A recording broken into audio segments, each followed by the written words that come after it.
I bet. That works.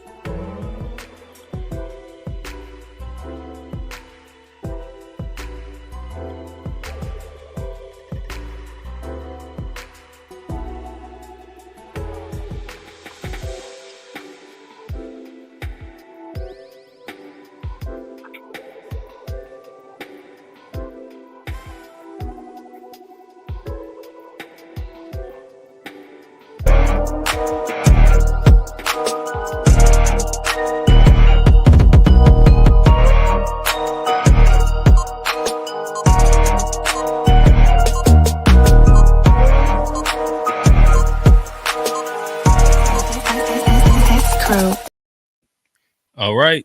And like that, we're back with another Unpacked presented to you by the To Be Fair Show and the G Shit Podcast.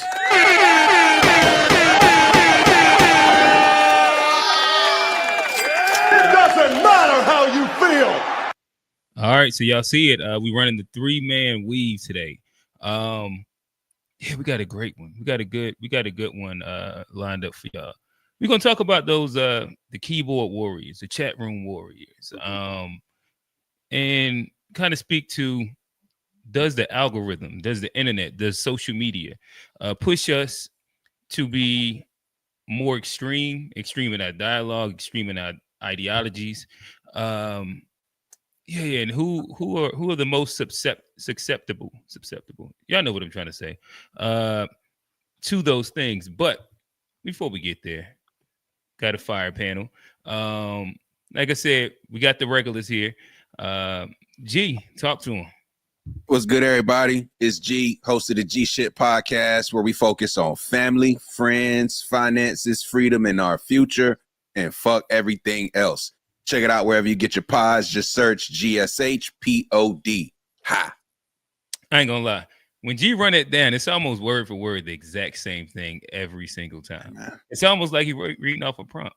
Hey, man, I appreciate that, brother. I love it. Every week. I'll be right there.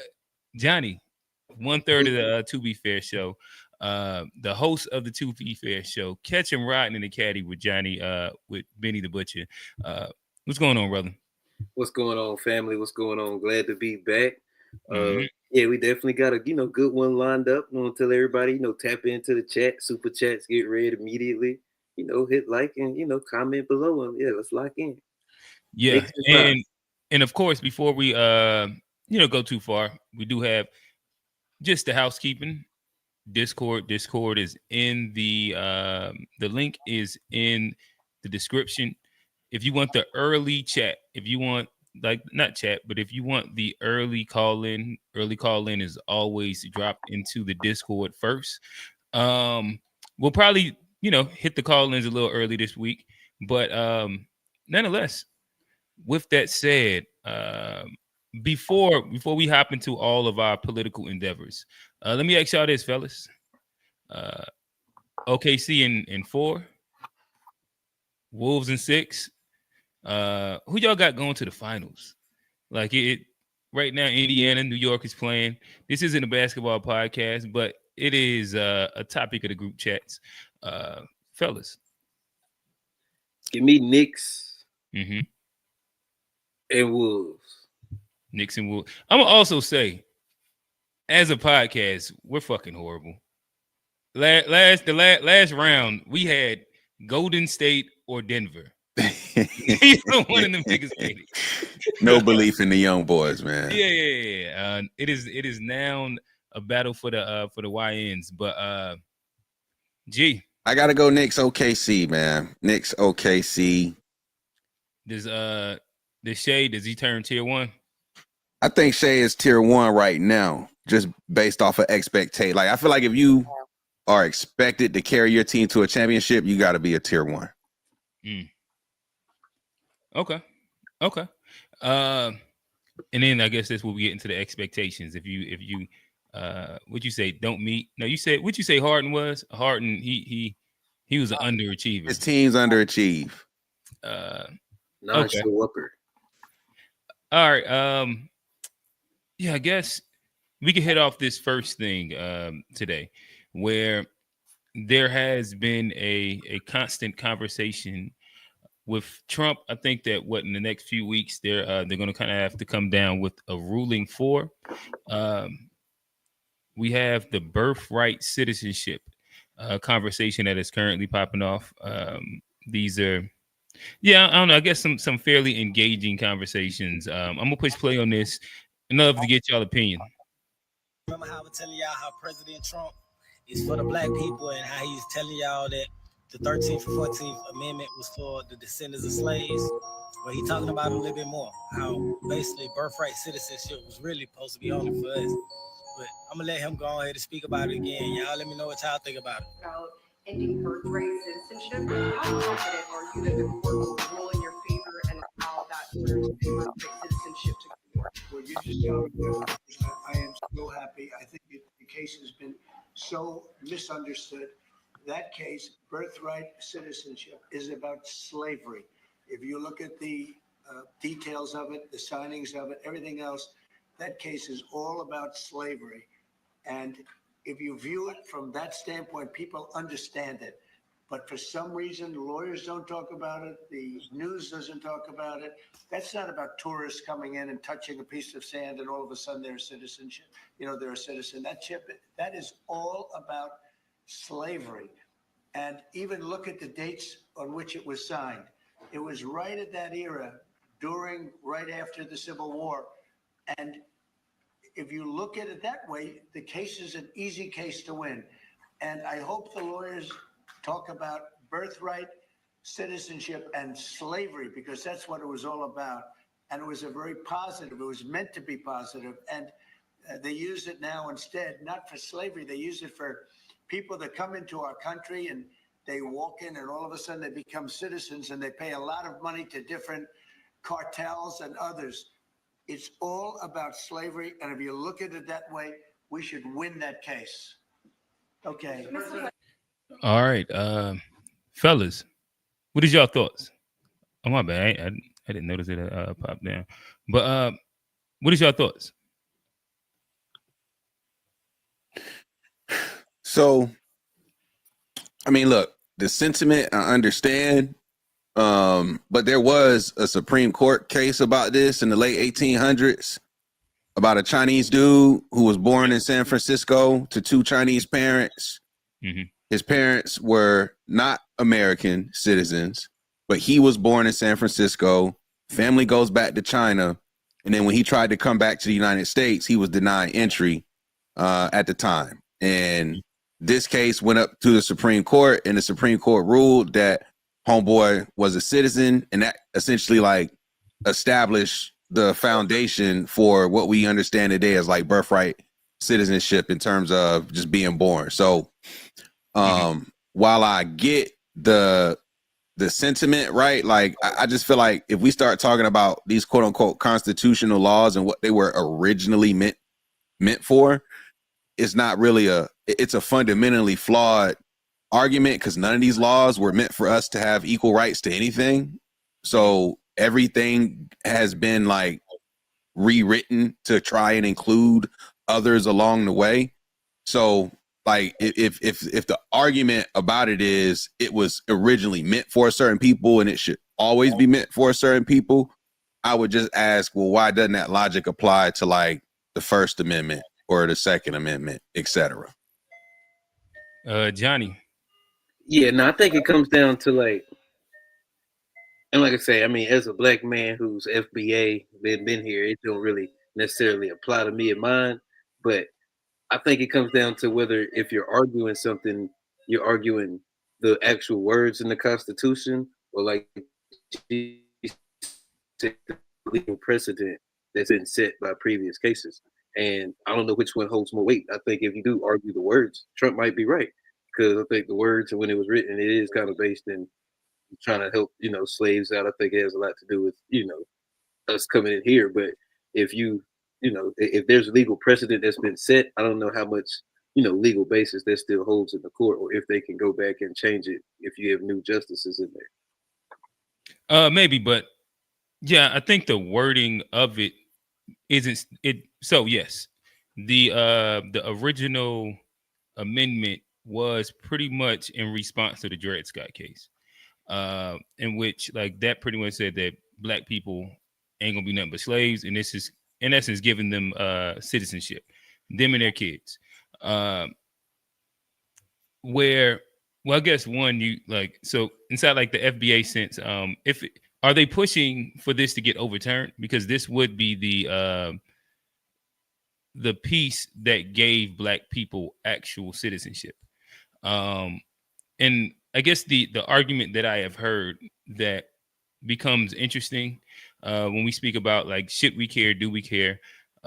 Once you open the door to make it where being born here doesn't mean that you are a citizen, like what does that mean? And what then becomes the qualifications to be a American citizen? It just opens up a door that will be interesting to see what ends up coming out of it. I mean, I think a lot of white people would have to worry about that too, if because a lot of them came through Ellis Island, and a lot of them aren't necessarily well. But it would be interesting how it works out on both sides, because it wouldn't just. But I would imagine that. I don't think they're gonna retroactively go back and try and take niggas.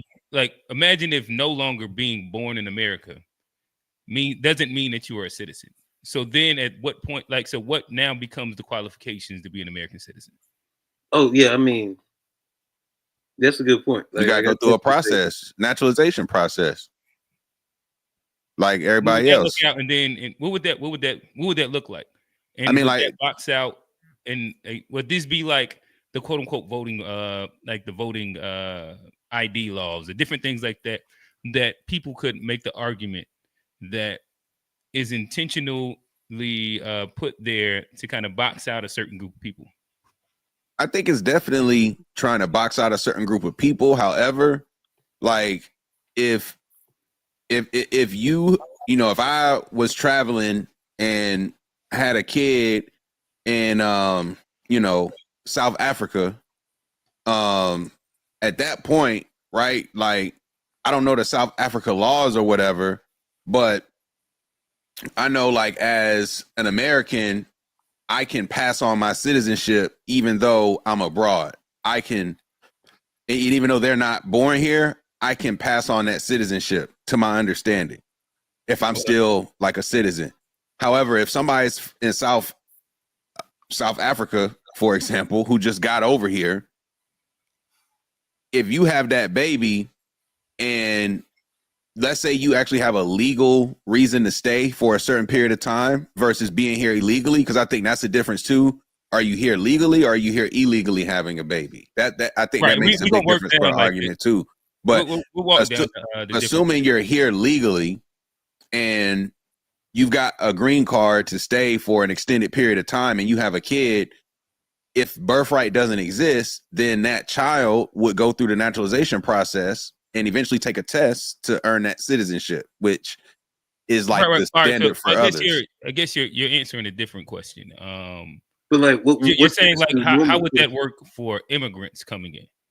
What I'm saying is that if you repeal, and this is the argument that's been laid out, one of the arguments that I've heard laid out, which would be if citizenship in general, because that's what makes citizenship right now, is if you are born within the jurisdiction of America or something like that. Like, the exact wording is something along the lines of, if you was born within the jurisdiction of America, something makes you a citizen of the United States.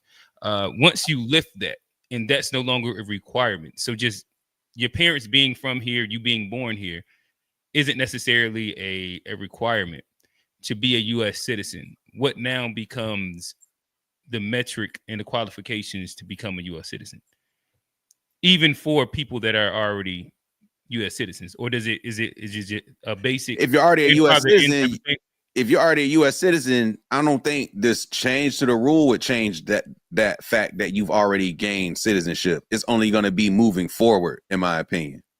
But like, yeah, I guess the argument is that it opens up the door to be able to take away the citizenship. I don't think it should take away anybody. I don't think it should take away anything that's already been in place, right? Mm-hmm. So, like, you know, I don't think it works like that way. It's like I think that when marijuana is federally off of the list, then they should give pardons for something that is no longer illegal. But the inverse of that, I don't think is true. I don't think you like all of a sudden make alcohol illegal and then start trying to find people who had drinks in the last year to say, here's your ticket for drinking. So it's like, if you already, in my opinion, if this does pass and you already are a citizen, like that's just that. And it only applies to people moving forward. Well, yeah, I got a question. Like if two people are here legally and they have a baby, is that baby not already automatically a citizen? If they're here illegally, all right. And I guess let's move this over to the actual, because that was more so a hypothetical that I was posing, like the what if type of scenario. Right now, what you're speaking about is I guess the word is the universal birthright citizenship, where whether you are completely illegal, you have one legal, one illegal parent, or if they're both here legally, if you are born in the States, you are a U.S. citizen. Do y'all believe in universal birthright citizenship?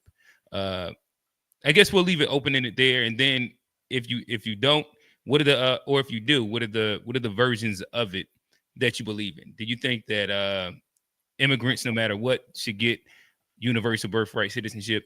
Do you think that it should be something along the lines of, because even right now they have the conversation about birthright tourism or some shit like that. I forget the exact term, but a lot of people or a lot of foreigners will come here on like tourism visas, have their baby here, so then they're still kind of anchored here.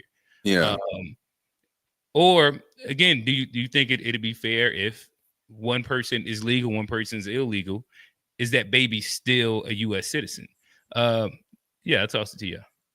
I think you have to have both parents legal, or at least one. Yeah, I like at least one legal parent would give the baby. So no universal.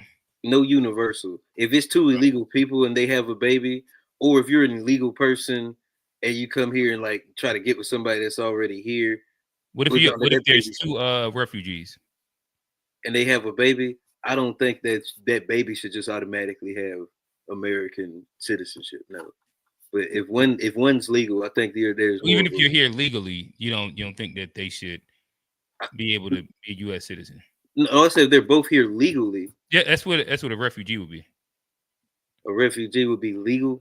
Well, no, I think no. If they're not citizens, and if you got two illegal citizens, if you're not a legal citizen, you just use the word illegal again. Again, refugee wouldn't be illegal. Well, refugee, but I think you have to have two citizens to have a baby here, and then be American. Yeah, I think if you're on a green card and have a baby, all right. So you just like purely just off the strength of. You say what? No birthright citizenship at all. You just can't hear you. Can you hear me now? Yeah. So you're no birthright citizenship at all. I think for the citizens, but yeah, not for people that are immigrating. That's the birthright part. So you're not for it at all. Okay. No, I wouldn't be. No. Okay, Johnny. So, so I think so. Like when you're a refugee, there's a period where you like once you're here for a little bit, then you can apply to be a green card holder to be like a permanent resident. So like in my opinion, if you are here on a tourist, essentially anyone who's here that does not have a permanent resident green card should not get the right to have a child and that child gains citizenship. So tourist visas don't count, in my opinion. Refugees who don't have who haven't obtained a green card, I wouldn't count. Yeah, you need a documented green card for your birthright citizenship to go in effect, in my opinion. Documented green card. Okay. Legal alien. You gotta be a legal alien. Okay. Yeah, I don't know. I guess that like this one kind of simple. I personally, I'm not a super if I'm leaning one way, it's probably that I don't care about birthright citizenship. I think that I haven't seen anything to sway me on the other side. And of course, I also think that it hurts impoverished socioeconomic communities, in my opinion. And a lot of times that ends up stopping at the front door of Black people, where a lot of these migrants or illegal immigrants specifically, they end up taking resources from Black people, and that meaning when those kids are born legal, now these resources that would be allocated to people of lower socioeconomics, the pie gets split a little bit thinner. Again, I don't have like the strongest opinion on it, just because it's not necessarily my fight that I care about. I don't think that currently right now Black people, like, this is something that's going to specifically impact us. Kofi, hop on real quick if you have a opposing argument to it. Like I said, I'm open to have the dialogue, but it sounds like all three of us, we're kind of on a similar space where I guess the only caveat. No, Kofi is pro birthright. Yeah, he pro birthright. That's what it looked like. But yeah. So yeah, I think the only caveat I could see would be the half and half. Kind of makes sense. But to me, if you're here illegally, I can't pretend like it just makes sense to me that when you had that baby, it's supposed to be an American citizen. Yeah, I'm cool with the naturalized part where, like, you might have. That mean kicking out an American citizen's baby though. That don't make sense. What you talking about? Like if it's half and half? No, I would think about a half and half. Oh, you said that you wasn't fucking with the half and halves. No, I said I think about the half and half. Wait, what is a half and half? What y'all like a half immigrant? Y'all talking about a half? What's a half? Half what, nigga? Yes, a half immigrant, illegal, half legal. Like say the mother's illegal and a dad pop and got her pregnant, or even other. Oh no. If I'm legal and I knock up an illegal, yeah. What if that child is getting citizenship? What if reparations? What if it's birthed through an illegal canal? And reparations. All the above. I don't care what kind of anything. If one of the parents is legal, that doesn't mean the other person gets citizenship, but the child does. Hey Kofi, they might have to send the mama back home. You know they doing that too. Hold on real quick. Hey Kofi, the link is in the Discord. It's inside the part that says links or something like that for the show. You just hit it real quick and we'll have a quick little conversation. Go ahead, Johnny. But not like so. So like, say it's like somebody on like a green card and they knock up somebody that's an illegal citizen. That's like in the country illegal. So a legal alien teams up with an illegal alien. That's like that's not a half and half. That's like a quarter. That's a quarter, right? Do they still get citizenship? Like I said, in that case, the child would, but the illegal person is out of here. And can you still get citizenship? Like handcuffs to the bed when she giving birth out of here? I don't know. Hey, look, it's up to her to get caught. You know, at the end of the day, if she evade ICE and the authorities and make a career out of it and can find a way to lay low for 50 years and live a full life, and then that's, kudos to mama, you know. But if otherwise, I mean, look, we didn't seen it on the news. Niggas' mama's been here for 40 years. Niggas done graduated high school, got jobs and everything, and they mama got sent home, and they voted for Trump. So, adios, mijo. Hey, look, that's what happened. Hey, mama shouldn't have came illegally, brother. I dig it. I'm not mad at it. Like I said, that would be the only caveat that personally I would see would be the half and halves. But outside of that, to me, I'm not for like illegals just getting citizenship just off the strength. You're already breaking the law to be in here. Yeah, Kofi, if you, like I said, you want to join in, we'll circle back to the conversation. But yeah, as we wait, there has been more developments, I guess you would say, when it comes down to the Trump We've never allowed South Africa. I don't know if it's a debacle, but like it's just interesting conversation commentary around it right now, in which I'll push play on the meme, and yeah, we'll just have some discussion around it. Kamu, if you live or if you in the chat, call in. Feel free to as well. Yeah, Kamu. Let's talk about them Afrikaners. Yeah, them yeah. You give us some ground level commentary, but yeah, I'm gonna push play on this. special program to allow anyone into the United States in an expedited refugee status until now. Afrikaner farmers living in a nation governed by a government of national unity that includes the main Afrikaner party. And actually, an even more right-wing Afrikaner party is also included in the coalition government. Now, would you agree with me, Mr. Secretary, that if we're interpreting the statutory phrase, a well-justified fear of persecution, we should try to do that in an even-handed way? I think we should try to do that in the interest of the national security of the United States. So okay, I agree with you too. We should.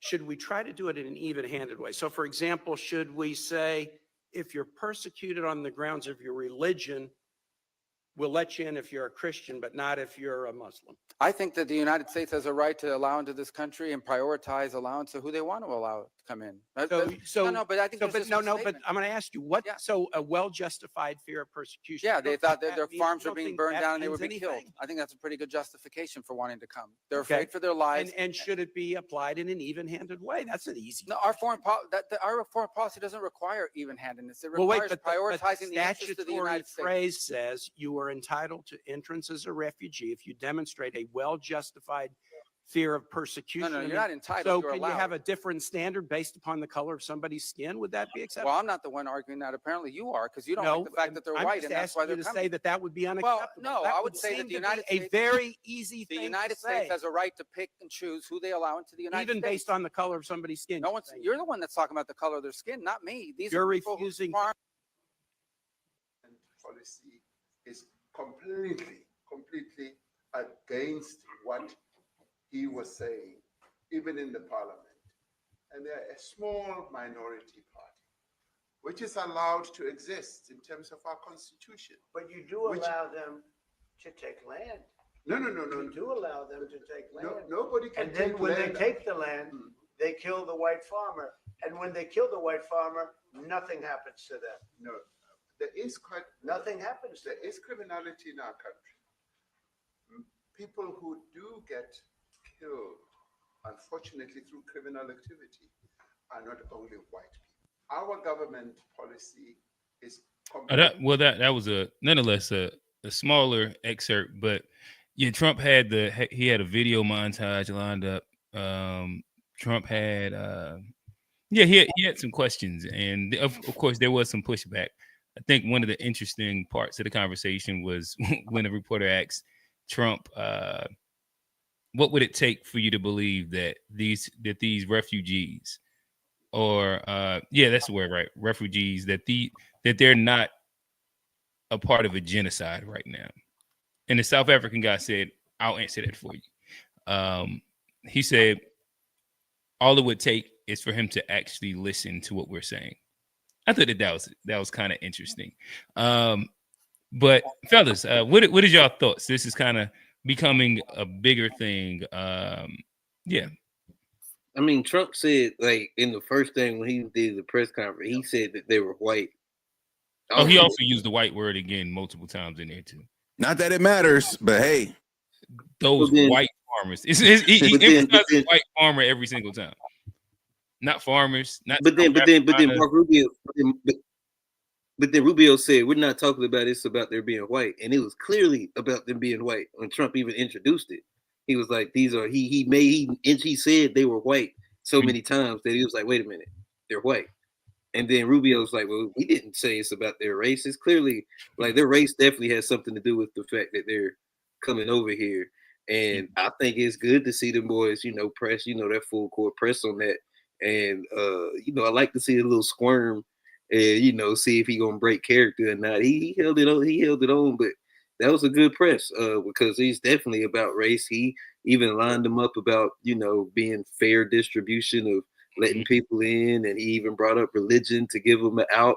And he said you could say this because they're Christians, but he even gave them an out. He ain't take it. Just saying white, that wouldn't make sense, right? That wouldn't be a fair distribution. Like especially when you go up a little bit further in Africa and it's an actual genocide. But G, you toss these clips into the group chat. What's your thoughts?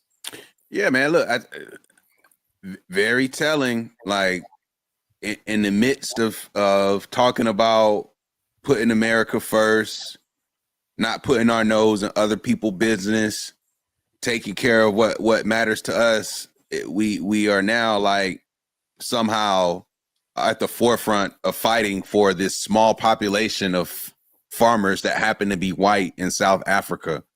Like of all the quote unquote examples of genocide taking place on the world scale and the amount of refugees that get denied access to the United States, it would have been nice to know why this particular group was seemingly granted something that no other group in the world who face the similar barrier to be a refugee don't get that same benefit. So I just think that's very telling. It's just, to me, I think it's an example of what modern white supremacy sort of looks like, and them being able to show that unity across cultures, cross countries, cross continents, making sure that, hey, look, we don't give a fuck. Hey, look, white folks, you could be the smallest minority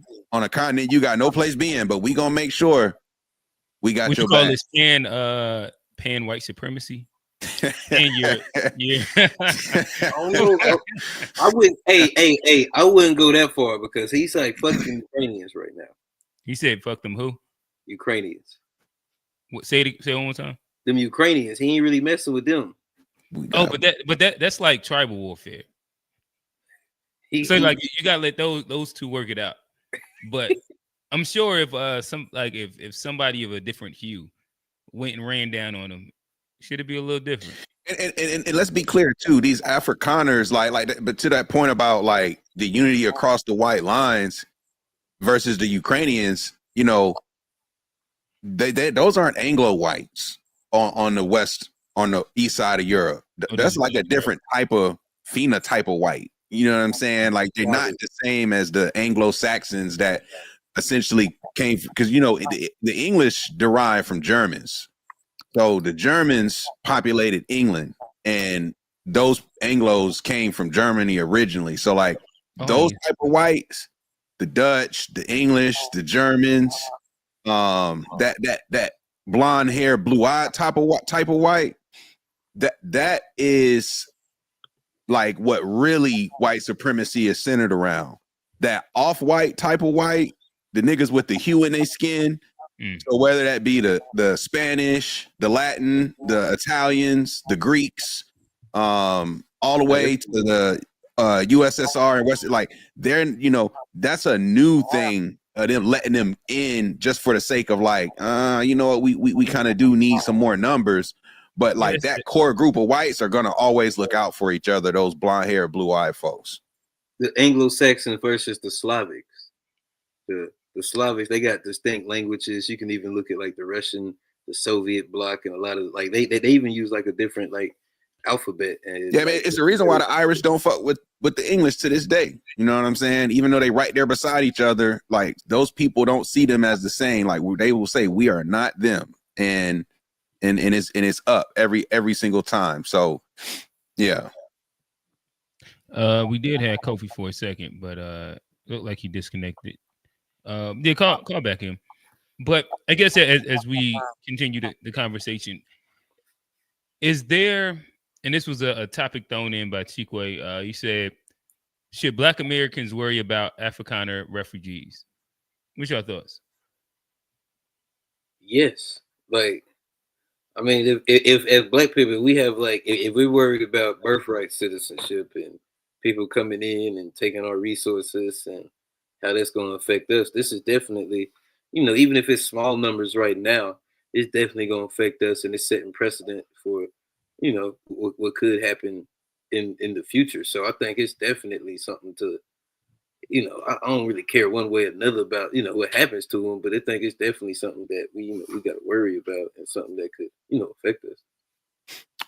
Yeah, and I mean, I'm more of on the line of like, if you are one of those, like me personally, I'm not like seeing it as like a huge worry, like how I also didn't necessarily see, I don't see immigration as like, I get that we need to control it, but I also think that the harm of it was oversold. And I feel like if you are one of those people who are heavy on deportation, heavy on birthright citizenship, I don't see how you could be like okay with this. I don't necessarily understand that. So I just feel like if you are in that realm of, hey, we need to keep the borders tight, get everybody out of here, get rid of birthright citizenship, I kind of side eye you if you are okay with this. It's like, I don't really understand that consistent logic. It's a very selective version of America First. Yeah. America First plus the white immigrants that we feel could, I don't know, like, I don't even want to say like benefit us, but yeah, it's like, it's almost American First plus the white immigrants also. Yeah. But nonetheless, let's circle back. We do have Kofi on here. Kofi, talk to us, brother. Damn, Kofi, you ran again? Nah. Again, hit us back up whenever you come up. So yeah, nonetheless, until he pop back up, we'll kind of keep moving on. Biden, there has been a Biden update. They said that he is currently dealing with like an aggressive form of cancer, prostate cancer, I believe. Yeah, prostate cancer, as well as the whole dementia thing. Yeah, what is your thoughts? Is this something, nothing? There's a lot of memes going around, a lot of jokes. I don't know. What's your thoughts, sentiments? Man, I think with this whole thing, it's really like the Democrats were already cooked, like struggling. Right, hold on, before you go, let me get Kofi just to actually get in this time before his call dropped. Or I don't know, Kofi, you running? Is that what's happening? Oh, he ran again. God damn. Damn, Kofi. Nah. All right, G, keep it going. We're gonna figure it out. So the Democrats were already cooked, just with how Biden, the infamous debate is gonna go down in history as like, whoa, it's just the infamous debate that showed the world that he really couldn't stand on his own up here. And then now they got this book that comes out. This is prior to them announcing the cancer even. So it's like they had this book come out where you've got liberal media talking about how, oh man, they really did lie to us, but y'all niggas were the ones helping like cover up the lies. When people would try to get on and question Biden's like his just ability to be coherent and having it all there, like liberal media was very, very protective of that talking point, and they are partly to blame in this. And at the end of the day, I just don't see any path forward right now in the foreseeable future for the Democratic Party. The 2026 elections, this right here is essentially just solidified that we're definitely not fucking with the Democrats, in my opinion. And I think the opposite. I think if Trump continues down the road where he's at, the Dems will probably get an easy win in 2026. Just based off of like his favorability is down. Like all his numbers, outside of immigration, and now with immigration, this is about like there's a chance that this turns that as well. Inflation is low, economy is on an uptick. These are like more recent things within the last like week. But like he has been polling horrible on economy. He's been polling horrible, like just across the board. Like his what is it? His 100-day numbers was the lowest since him. Well, that's why he folded on the tariffs. Yeah, like he's not been doing well in the eyes of his constituents at all. Yeah, but it has, like, to be fair though, it's not even a half year of the first year in office. So it's like a lot of the stuff that he was talking about in those first few months, we really won't see the true impact of those decisions till later down the line. No, but again, we saw the effects of the tariffs immediately. We definitely seen with the tariffs, and the tariffs are just now about to like really start hitting. This is why, like right now, they're having a conversation where Trump is trying to push them, like the Walmarts, the Amazons, the I forget like who else, to actually like eat the cost of the tariffs, because they're like, nah, we're gonna have to actually push the prices up. Prices are about to have to go up. And it was like the whole little supply chain 2-month thing, but right now is when we're about to really start seeing a lot of those things actually take place. Everything else was just the volatility of speculation with the market and shit like that. The actual tariff impact is coming pretty much right now. You see all of the companies starting to gear up, and Trump, like I said, he's making the push to tell them, y'all better eat this cost or else type shit. And this is where I'm saying again, like I can only speak to if it continues the way it is. Like he hasn't been doing that good so far. If it continues, I think that he's losing favor with his group. If he does pull a rabbit out his hat, then hey, I think that'd be fire. But so far, there hasn't, like he's did well in the border, but that's kind of it. And then there's a lot of messy shit that a lot of his people aren't fucking with that. All the way down to the H-1B shit. You seen a splinter in MAGA for the first time with the H-1B shit. I don't think that, even all that said, I don't think the Democratic Party has anything that would make somebody who on that side would say, you know what, this is so bad, I want to be a Democrat. Or would vote for a Democratic president. I think it's that bad on the Democratic side, personally. But I think that it's not always about like having to convert as much as like if they're not going to come out in the droves because they're not as motivated. The Democrats are cooked. They're not going to get any new votes. They're not going to motivate nobody to vote. I think if Trump, like if you see big heights, like it's just because you're not like the next election is not going to be Trump. You see what I'm saying? I'm talking about that. I'm talking about 2026.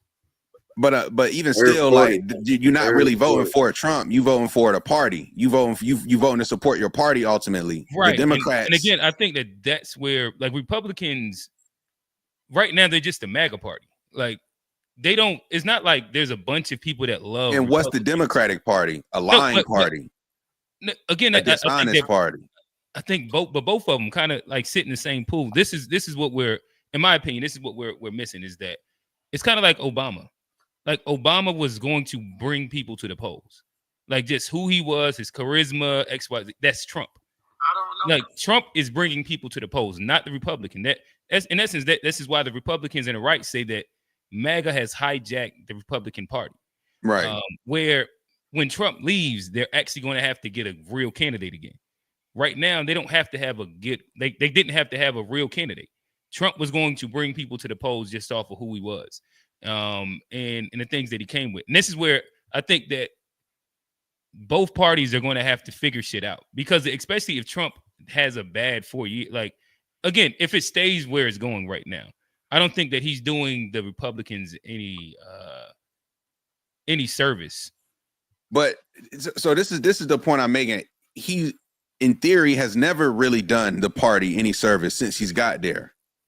Would you agree? Would you agree with that? Like generally, right? Like, but that's they didn't want him to be the candidate. But the point I'm making though is like that has always been true with Trump, and the unfortunate reality is that since Trump has become a Republican, that party has grown in popularity. That's the reality. I think MAGA has grown in popularity. Republicans too.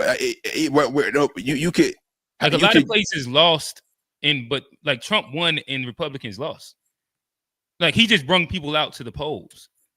Like that's what I think. Like in 2026, we'll really, really see. Like Trump is his own movement, only in battleground states did you like the Mark Robinson thing is one thing, but outside of Mark Robinson, like Trump carried a lot of Republicans in there. Yeah, so we'll see what happens in 2026. Like, wasn't the midterms bad inside 2022? Like they didn't like. It was a different time then. It was a way. It was still bad on the border. It was still like all these things. Because Biden hadn't ran for president yet. Like it's a completely different time. Trump was like 2022.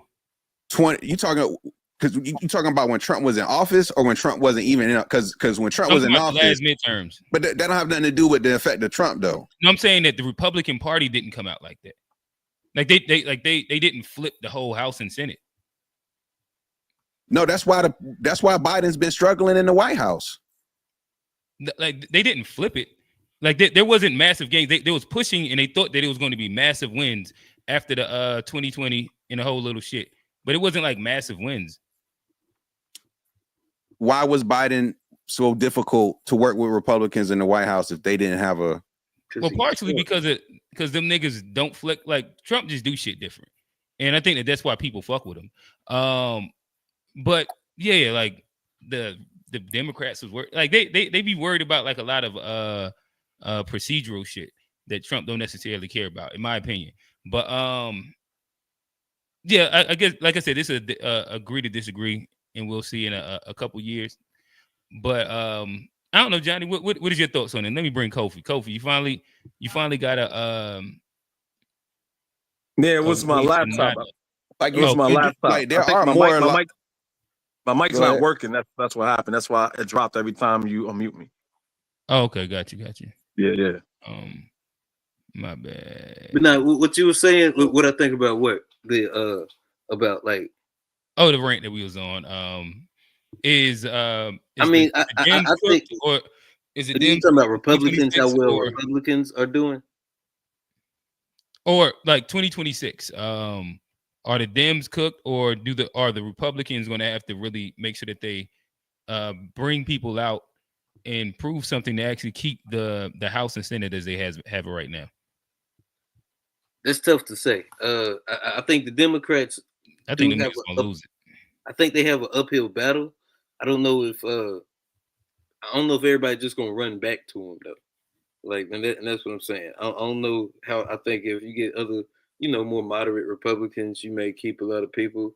But I think we'll see in 2028 when, like you said, I think a lot of time when things get bad, you can see a lot of the midterms. People are just kind of wait and see. But I think when you have a Trump going out or whatever happens, I think in 2028 we will probably see what's going to happen with both parties. And I think these next 2 years is as important as it can get with the Republican Party, in my opinion, because they have everything. But why is this all on? So hold up. But why are I get that. I know what you're saying, but I don't think they're just gonna run back to the Democrats, even if they what I'm saying is that who has more to prove, the Republicans or Democrats at this point? The Republicans. I think that it depends on what you're looking at. So again, I think that voter apathy is going to set in if the Republicans don't accomplish the things that's on their agenda in the next 2 years. And they're going to lose the control that they have of the House and Senate. And once they do that, it's fucked. Right now is green. Like you supposed to get everything you need right now. Like you run into the bank. And like if you understand, like they have the presidency, the House and Senate. And so they can't blame them. They can't blame them. Right. So this is the moment where this is the moment where you're supposed to get all your shit off. And it's a 2-year window where it's pretty much unattested. Like you get your shit off right now. In 2 years, it's gonna be a clean sweep. You got 4 years to get your shit off. Right. And then it's gonna run into the next election, and you probably gonna have 8 years. But if you're, in my opinion, if you're not successful in these 2 years, it fucks up everything coming up in the next 4 years, the 6 years. So what you're saying, Q, is exactly right. I'll push back on Johnny and G, basically saying, the Democrats do have a lot to work on because they lost to freaking Donald Trump. right? I mean, well, once he lost, he lost. I mean, they're ecstatic right now because he won the popular vote. And, I'm not going to do a post-mortem on why on why Kamala Harris lived. That's a whole other situation. But talking about currently what's going on right now, the Republican Party is doing horrible. They're doing horrible. Planes are falling out of the sky. They're trying to sneak bills in on Donald Trump's big, beautiful bill that Mike Johnson, they're trying to do it like 1 a.m, try to pass a bill. 1 a.m, so people won't know what's going on about it. They're literally running from the press because they're going to have to cut Medicaid. They said they weren't going to cut Medicaid, but the cuts they're going to have to do because they gave all the cuts to Elon Musk and Zuckerberg and all these billionaires and Bezos. Hey, that's another big thing that they're losing on is that Medicaid.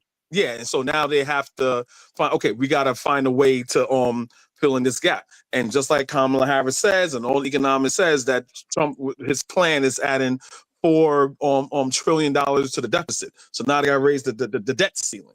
So with that, and what Q said about Walmart saying, hey, look, we can't eat these tariffs, which is pretty much being a communistic type of thing. You're going to tell me how to run my business. You're going to tell me I got to eat the cost. So all these things, no matter what you think, shit's going to hit the fan when people was like, already the groceries is back. Trump says he's going to get the groceries down in 1 day. Eggs are still more expensive. He's lying saying that the cost of gas is only $2 a gallon. That's also a lie. It's to a point where even if you believe in the bullshit, when you listen to him, everyone in their everyday life can be like, this is not true. You can't blame it on Biden. They're still trying to blame things on Biden. So, hey, Kofi, real quick. And I'm about to throw it right back to you. I want you to go ahead and circle back to the birthright citizenship thing real quick. Oh, cool. Like I know that all three of us, we kind of sit on the very similar side. Why should we care about birthright citizenship? So basically, everyone should care about birthright citizenship if you're a citizen. And like me, I'm a citizen. And once they start playing around with birthright citizenship, then they're kind of playing around with your family, right? Because right now Donald Trump also says, hey, maybe we have a lot of criminals here in the United States. I'm going to send them to El Salvador.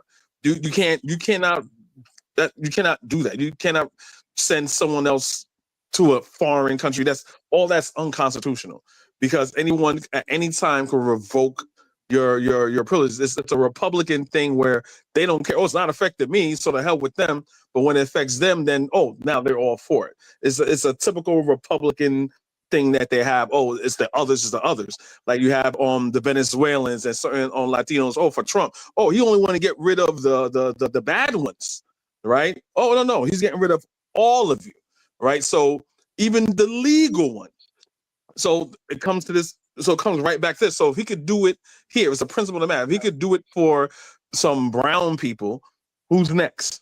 There's going to be black people, and there's going to be other people, and it's going to be just pretty much a white ethno state that Trump wants. So birthright citizen is important.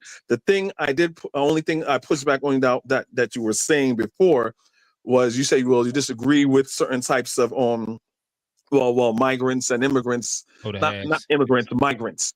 Right, and you say because they take from from regular citizens. That's not true. Well, you understood the distinction, not that they specifically do inside the funds that's allotted for migrants, but when their kid is born and it's an American citizen, that's what I'm speaking about. That kid is taking from the resources of lower socioeconomic. Typically, if we're talking about illegal aliens, the resources that are allocated for them. So I don't understand what's the difference between. I know that the obvious difference, but how are they specifically taken away from an American-born government assistance? I'm sorry. That would be like they're taking the resources, even if we're going. I like schooling. The seat at this specific schooling. If we're going like I don't know all the programs in which they're available. But to my understanding, they also are able to get certain levels of government assistance, in which there's a waiting line for this as well. Go ahead. So, what we are talking a child that has at least one American parent that's born here in America. That's an American or just a migrant? No, we just talking about like full migrants. 2 migrants. Okay. Just So had a so baby. so Well, so illegal in your immigrants. I think okay. that's the part where we probably have the hardest stance would be the 2 illegal immigrants. Is that correct, fellas? Correct. Okay, Like so in your school example, Okay. I don't understand. Well, here in New York, you know, there is a shortage of there is an overcrowding of students, but that's because of teachers, and that's not even including migrants. My wife is a teacher. You know, I grew up here and stuff like that. My wife is a teacher, and yes, she does teach some kids that are migrants and some kids that are you know, that are just, you know, first generation immigrants. But the problem is not the fact that you have too many kids. The problem is that there's not enough teachers to speak towards your example. So it's not like them putting a burden on, oh, it's too many people. Because even when I was going to school, do they have empty classrooms at that All school? right, so yeah, they get so every classroom is being used. They get healthcare. Yeah, they get they get their the parents don't, but the kids are eligible for all versions of government assistance. If government assistance in general. Again, like that. No, not really, not necessarily. No.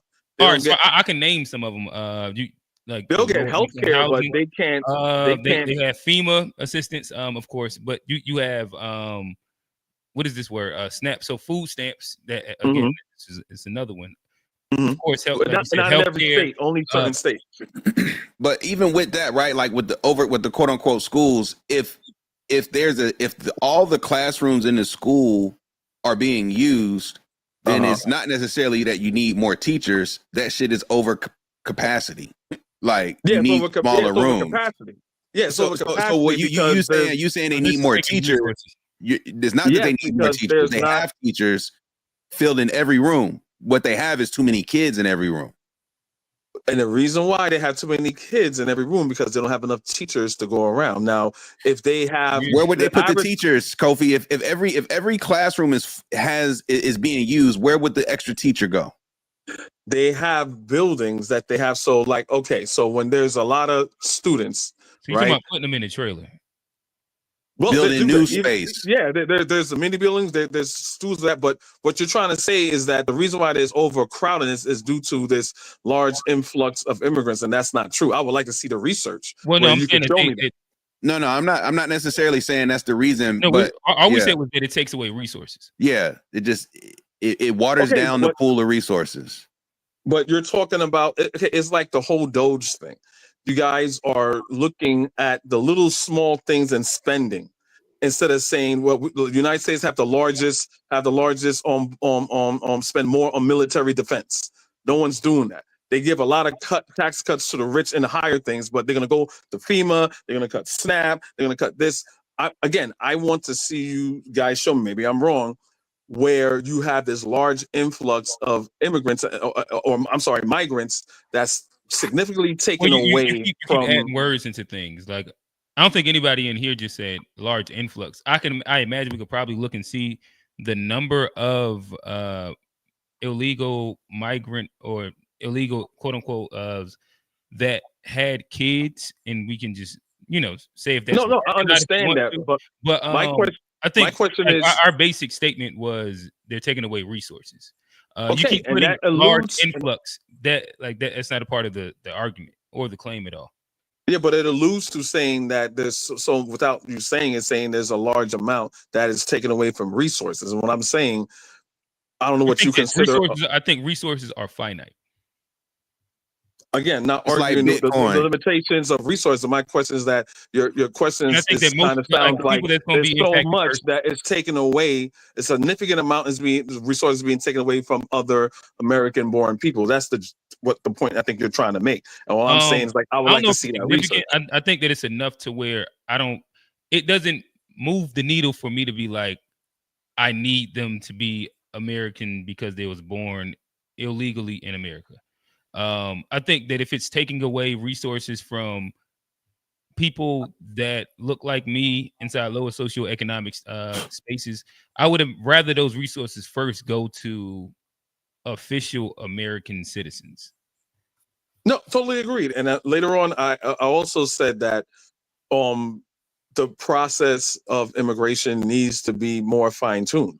Like Donald Trump and didn't want the when they were passing the border bill, he said don't pass the bill. That would have given us more immigration justice, more border control, or more everything because there's a backlog of people trying to get citizenship. Some people may not get citizenship. We're talking about people that are here that were granted asylum or green cards or whatever, like the Haitians. Okay, here you on a work visa, right? Or people just want to find a pathway to citizenship, right?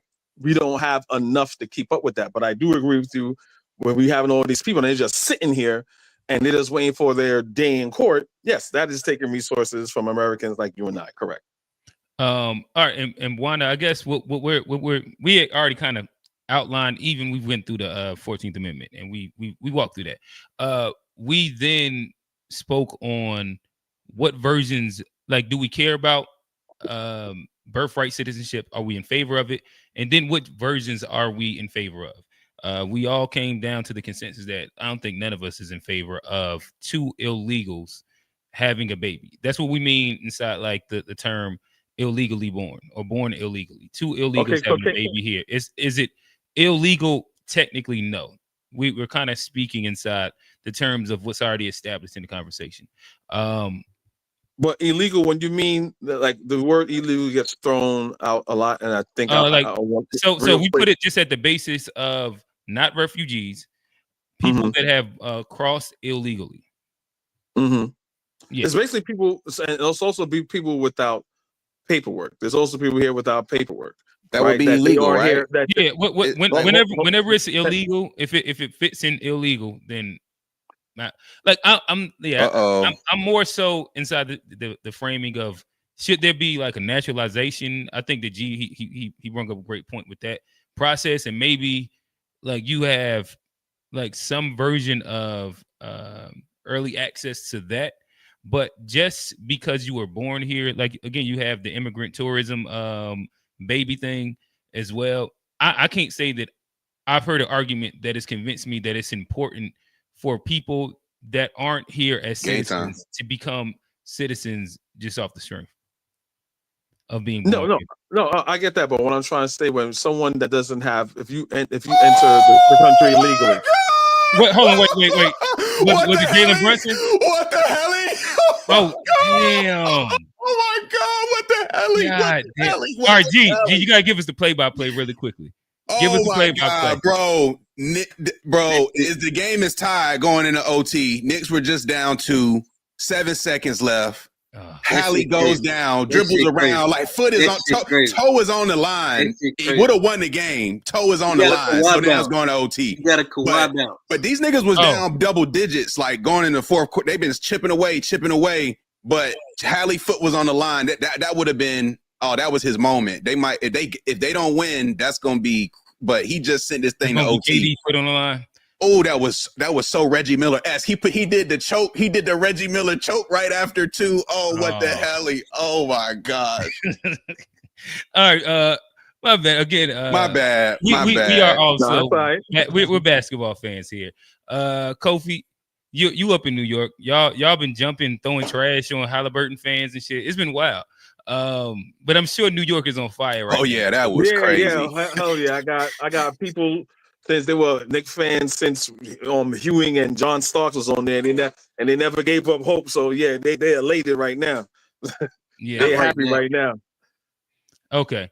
All right. So I think that you was landing your point. Then we basically what I'm saying when it comes to immigrants, so you could have come through legal ports of entry, and you're trying to get your paperwork together. So when they say undocumented immigrant, it could mean someone who snuck across or someone who came through legal ports of entry but don't have the right proper documentation yet. So, I just want to, say that because people paint it with a broad brush. Oh, you're undocumented, meaning like, oh, you just came through, you just. What is it?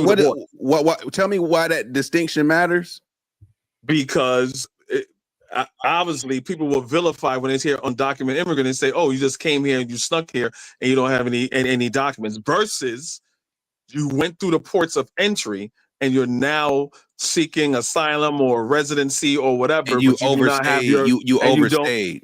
No, I didn't say no. You're jumping ahead of me. What I'm saying, when you initially come in, you don't have the document. You go to an immigration lawyer or whatever your case may be, asylum, or you try and find whatever. But you're not here illegally at that point. If you come through customs, I said legal ports of entry.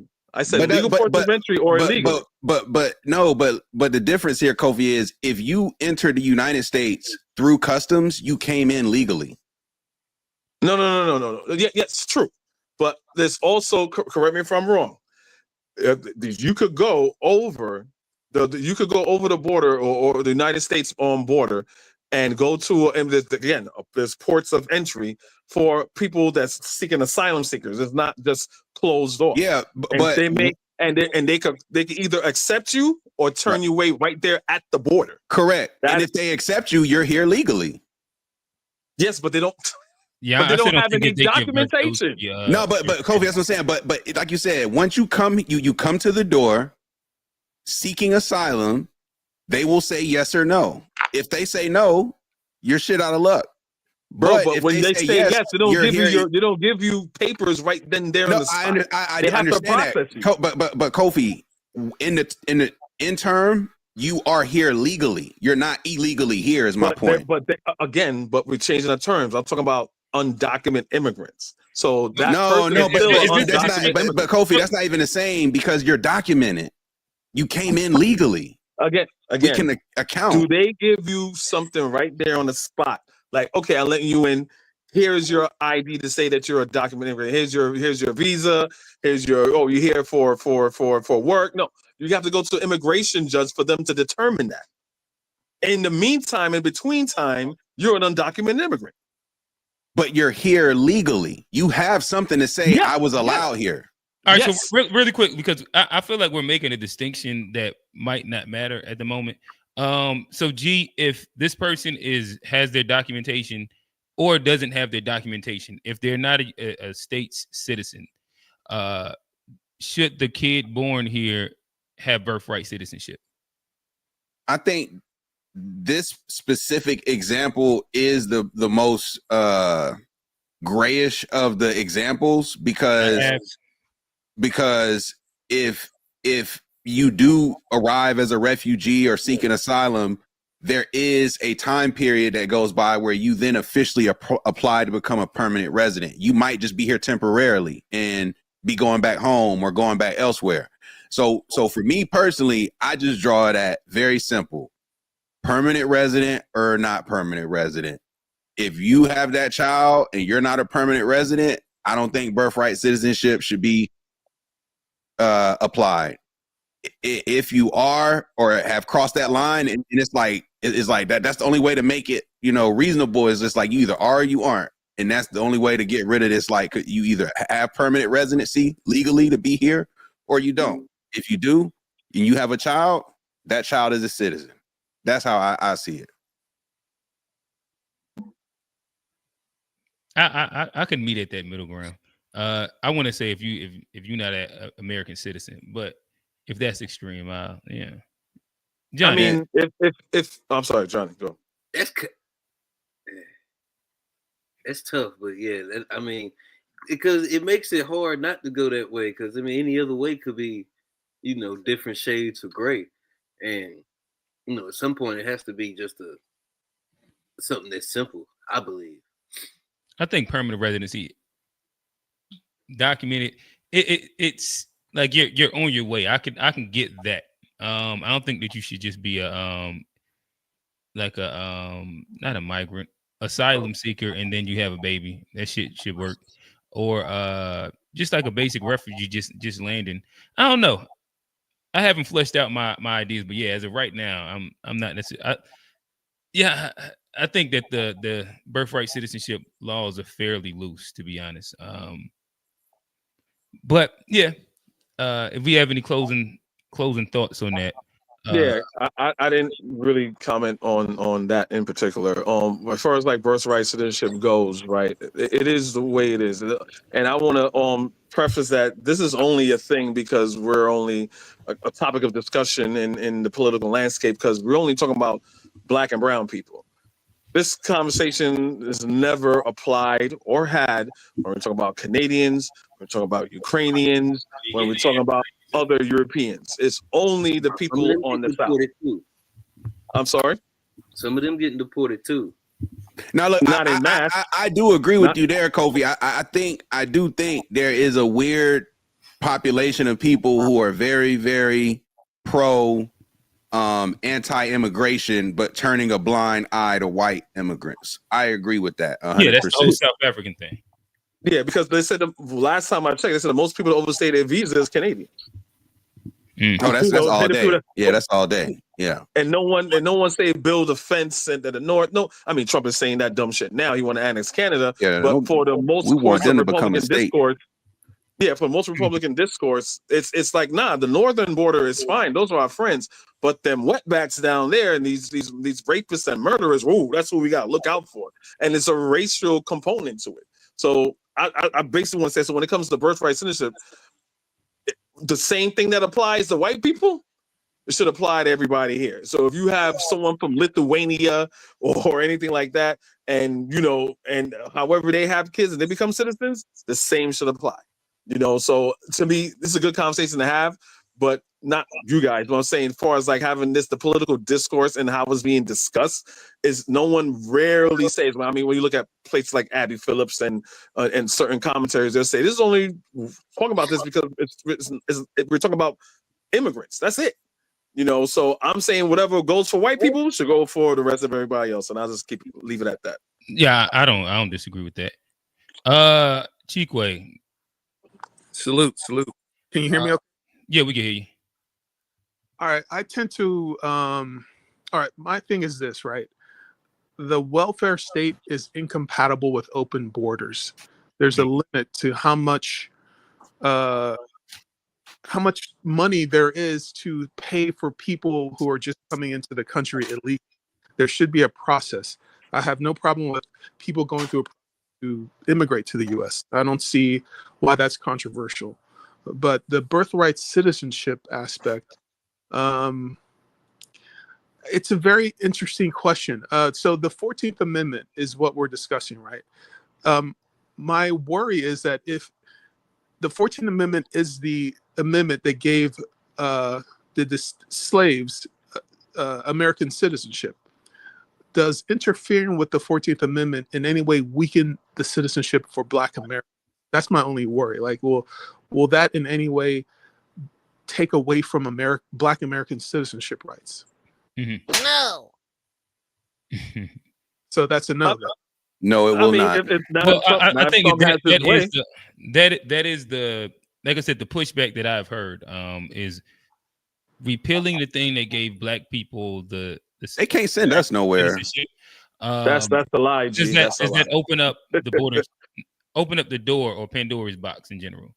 Exactly. They wouldn't even let us. What's funny is that El Salvador wouldn't even let America send the niggas over there. So I'm telling you, they cannot send us anywhere. We are here.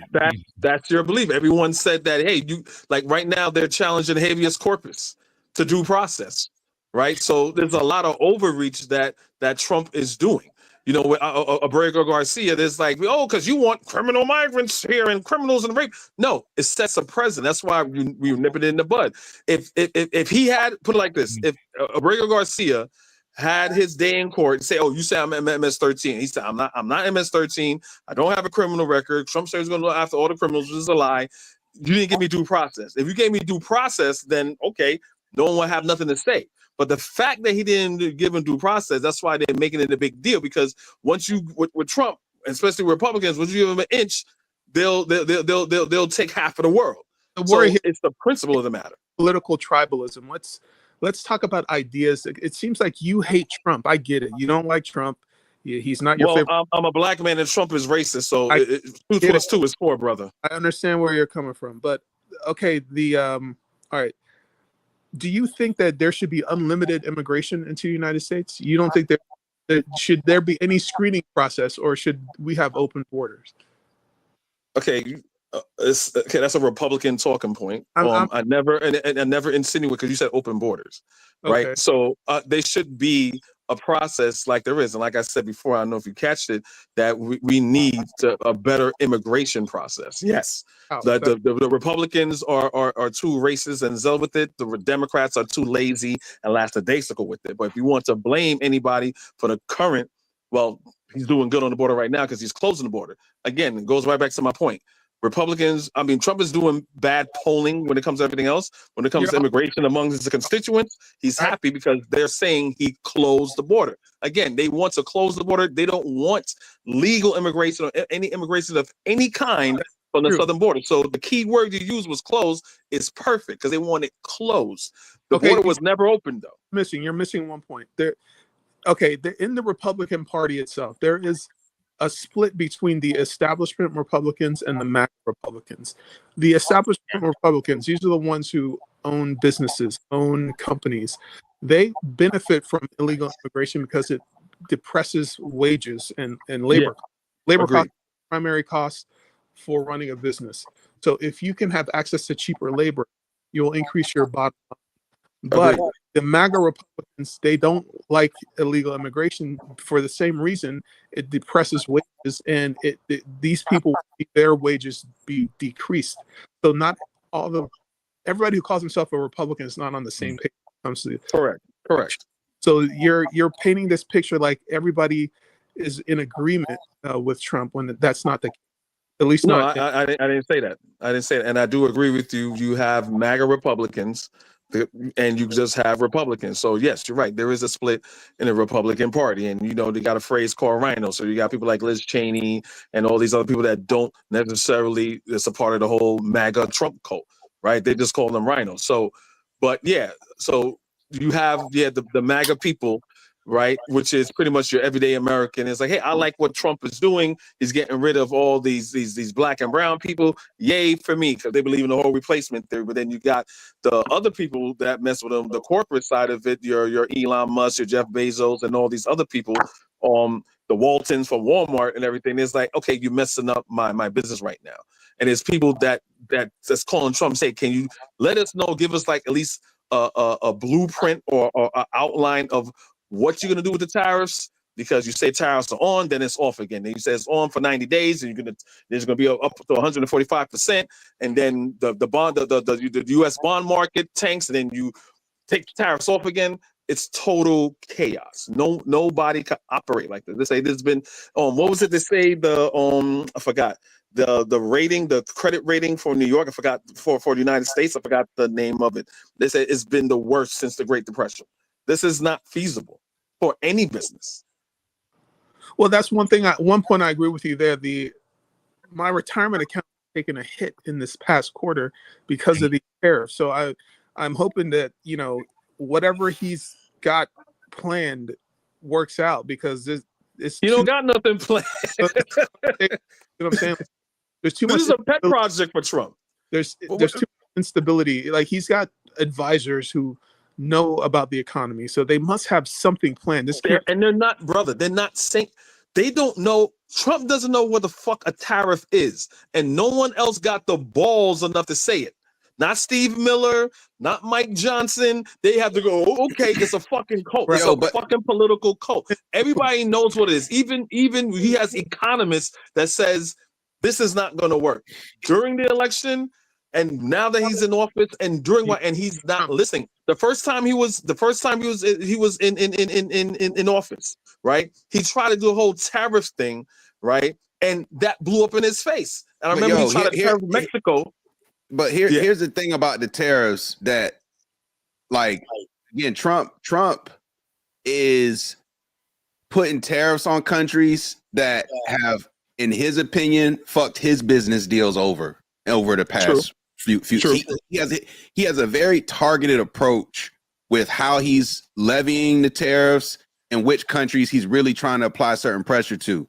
And when it comes to China specifically, part of the strategy, which we'll just have to see how it plays out over time, is the idea is that China needs the U.S. market for their economy to really continue to grow and develop at the rate in which it's been doing. Yes, but no. I just hold up. That's what I said. That's one idea. The other idea is that what China is doing is actually showing that they don't need the U.S. market to continue to grow their GDP, and they can lean into their African market, their other Asian market, European market, Russian market, etc. South American market. That's what they've been doing. They've been doing that. So exactly. So ultimately, something's gonna give, and time will tell. But I just think it's honestly too early to speak definitively on any of this stuff, because while Chuck Wu is right about the short-term impact of the market, markets aren't evaluated in one quarter. At the end of the day, let's see what it's looking like at the end of the year, and then let's see what it's looking like the year after that, because that's really how you evaluate markets. You know, they're going to fluctuate, they're going to have dips, and given the crazy rise in the markets over the last 2 years, especially all-time record highs across the Dow, across all the markets, that's what you call a bubble that's bound to burst and correct itself. So the markets were already like at a time where correction was coming.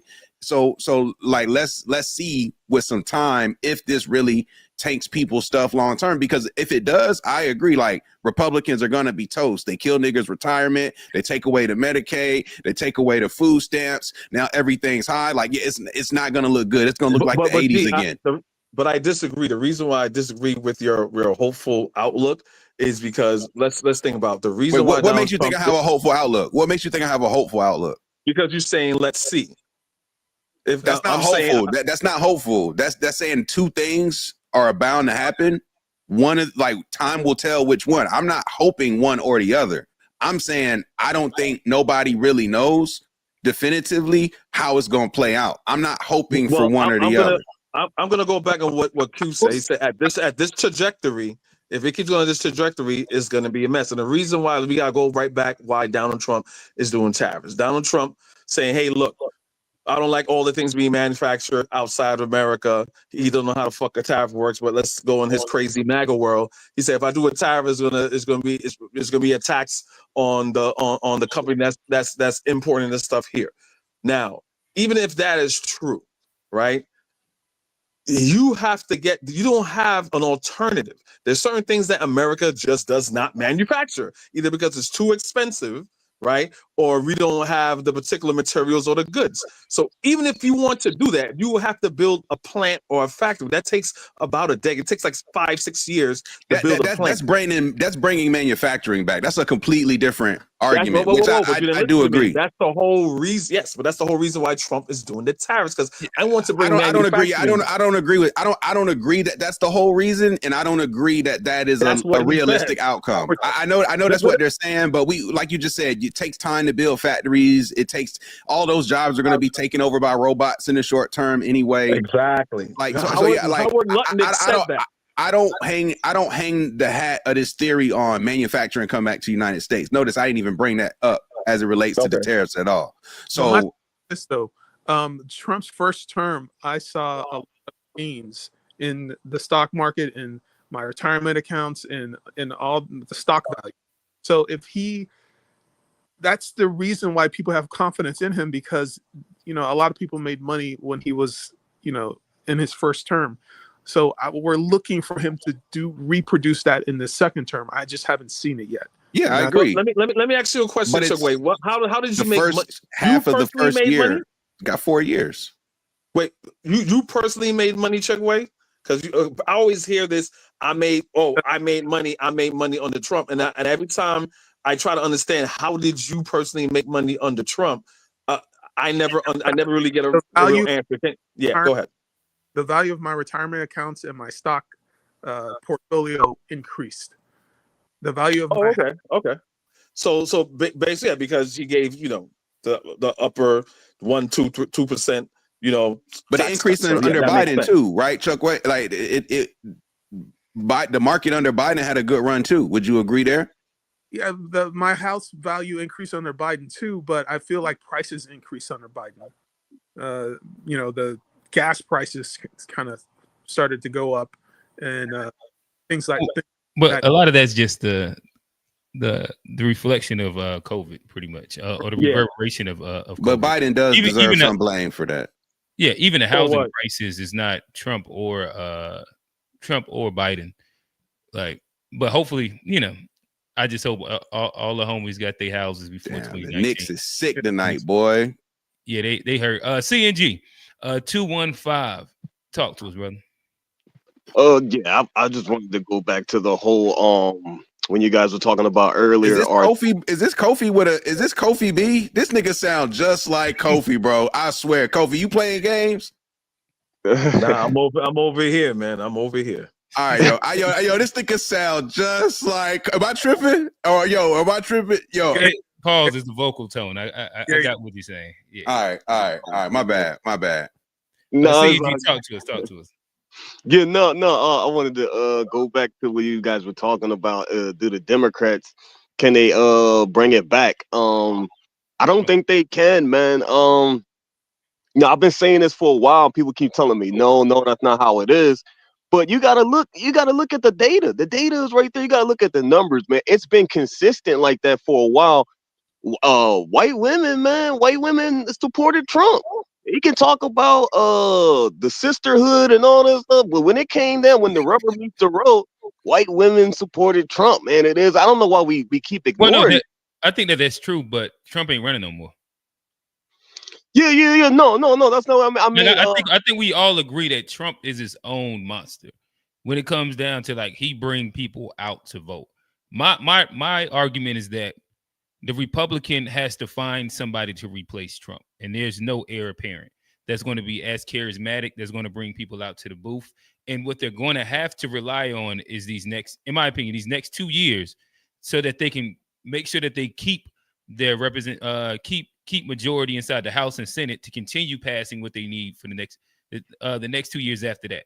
Because a lot of people saying that JD Vance just don't got it.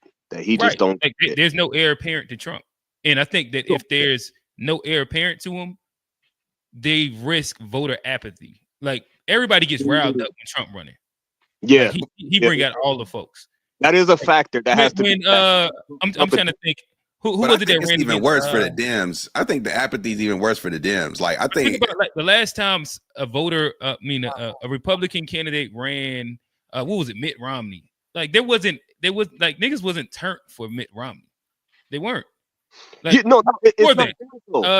there's what is it? John McCain. Niggas they weren't. Nobody was turned for McCain. Like they don't have a history. Like Trump is an outlier, in my opinion.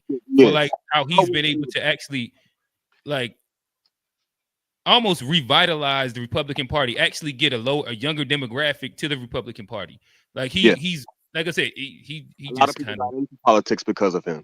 Right. And the only reason why Trump is so successful is because you had Obama, right? And you had all the Republicans. So we got this black guy here. And then Trump is like the next coming of Christ, because here we have they're polar opposites, and it's the pendulum swinging. Yes. But this is what I wanted to say, though. This is what I wanted to say. Like you have to understand the numbers, though, man. Like they're bringing in a lot of Hispanics, and what the Democrats don't understand, a lot of Hispanics come, like Venezuela is Democratic. They say they're shifting to authoritarian, but it's Democrat, and a lot of those countries that are Democratic ran into the ground. So a lot of these Hispanics that are coming over here are going Republican. Yeah, they're not a monolithic. Only thing to that I would think would be the Cubans. Cubans are always vote Republican because of Castro and all that. A lot of them vote Republican because they're very conservative Christians. Yeah. There's a lot of factors. But when you look at this with Kamala, everybody's saying it was a blowout. It was not a blowout. If you pull up the numbers, she lost by 1.5%.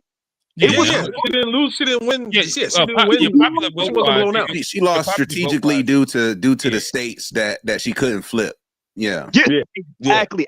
And that's what I wanted to touch on. Exactly. You got to understand, a lot of people are not considering this. She lost, in my honest opinion, I looked at this when they were talking about on Roland Martin, because of the blacks. She lost because when you look at it, when you come down, it was about 80% of blacks that supported Kamala. But in the areas where it mattered the most, like Philadelphia and stuff like that, she lost a lot of those areas, a lot of the battlegrounds. Do you get what I'm saying? I don't think she lost the city of Philadelphia, though. No, she didn't. She didn't. But it was showing. She did lose Pennsylvania. She did lose Pennsylvania. Okay, purple states. She probably lost in purple states, but mostly like New York and New Jersey and places like that, she won. No. But this is what I'm saying. This is what I'm saying. I'm gonna land right here. This is what I'm saying. A lot of people are not considering. It's not that a lot of blacks voted and supported Trump. It was also that the fact there's one number that's not being shown, and that's the blacks that voted the couch. A lot of blacks just didn't vote. Yeah. Exactly. Damn, I forgot how we got to like a representation of that number. There's stats that you can look up. Maybe it's the voter volume over different presidential candidacies. There wasn't a major drop off. I think that in general, voter volume had been rising though when it came down to black people, and it stalemated inside this election in comparison to I think everybody else's was rising. But doesn't voting? I'll find the graph in a second. But doesn't voting? I couldn't find anything. But that's what I wanted to say. Real quick, just voting the couch strategy, doesn't that just make the black vote irrelevant? You're pretty much they toss it independent, in my opinion. You're muting your own voice and nobody can hear you. So exactly, I agree. In anything, you can't complain because you didn't even vote. So I don't see why these people are bragging about voting the couch when you're just pretty much saying ignore what I have to say, ignore my thoughts because I'm not going to say anything. Yeah, I agree. I actually agree. But I wanted to point that out. When people vote the couch, it does have an impact. Do you get what I'm saying? Yeah.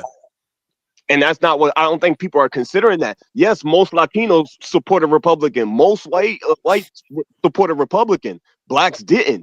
But in order for the Democrats to stay in there, not only do you need a large percentage of the blacks, you still need more than that. You get what I'm saying? So how are they going to? But like you said, Trump is an outlier, so we'll have to see.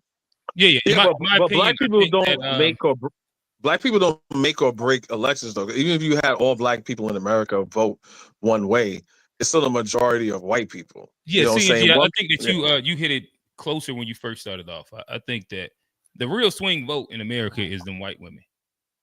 Yeah. But they, to be honest, they be deciding elections. Yeah, but what I'm 15% of them swinging one way or the other dictates an election. Yeah, but I don't think you're going to afford to lose the black vote neither, because you get what I'm saying? I understand that for sure. I also think that the black vote has kind of like it's historically and even like with the dissension that's happening right now, it ain't really moved much past 80%. And the black women's going to be pretty much at 90-95%. Right. Like there's not like a bunch of wiggle that's happening. No matter how much everybody stumps the ground and be like, it's changing this time, every single time, it'd be pretty much the exact same. Again, we could say there's some voter apathy where some people set the couch, but when you do the percentage breakdown, it's still the same percentage. Exactly right. The Democratic Party owns the black vote, and Trump did not need the black vote to win this election. So I worry that the black vote is becoming more and more irrelevant the more people vote the couch and don't participate. Go ahead. All right, so we brought two more up. I'm gonna let y'all guys cook for a little bit, and then we're gonna try and get into a little bit of the actual real discussion that we're supposed to be having. Quincy, and then old man, talk to us, fellas. Sorry, I was on a different computer, man. My mic. Can y'all hear me? Yep. A few things about the black vote being irrelevant. The black vote will be irrelevant. It will be irrelevant if we keep doing the same thing we always do. If we always go blue the majority of the time, then I mean we pretty much, y'all know how y'all got that girl that you could get whenever you want to get her. You ain't got to take her out. You ain't got to do nothing with her, but you can hit her up and she always there at the drop of a dime, right? That's the black vote. We ain't got to so to say that staying home will make us irrelevant. No. Always giving it up every 4 years, that makes us irrelevant. Actually staying home or going to the other side, voting red out of protest. Well, it'll make you staying home, but what you said we hoes, Quincy? Say again? You said we easy to that same guy. We battered woman. Yeah. We are every time going right back to him. We are the bottom bitch of the DNC. We get you up, Tech. 100%. Yeah. He's saying we said 340. My bad. At 3:45. Text back immediately. He answered at 3:45 a.m. Right after I left Waffle House. I left Waffle House. Yep. And I'm like, man, that one ain't fall through. That one ain't fall through. 3:45. You got crust in the eyes. That motherfucker had that phone right beside the pillow. You know what I'm saying? So Quincy, you're saying it's worse to be. Let me finish. It's worse to be. Okay, my bad, Quincy. You asked the wrong question for. Yeah. Okay. Yeah, Kofi, let me finish. And to make it worse, we actually see the Democrats doing more for other people right in our face. So imagine you being the girl who sees the guy putting in work. He done took her to what you want to say, cheesecake. He done took her to Ruth Chris. Right in your face. And then when he come to you, he patting his pockets. Like, man, let's go to Waffle House right quick. And you know what? We be ready for a Waffle House. Let's split a Chipotle bowl. Every time. And you got DoorDash with your phone, don't you? Yeah, exactly. Chipotle expensive, G. Stop. Exactly. Chipotle expensive. Dude, this analogy works. So think about it. Think about how much black people literally get for free, volunteer, go out there, pass out flyers. They do phone banking, calling people up. All of this for free. And these folks don't even so to say that it's irrelevant if you stay home. No. We need to either A, start staying home, or B, start going to the other side to let them know that, hey, y'all don't have us in the bag no more. So in my opinion, I don't believe in the stay home part. I do believe in voting independent.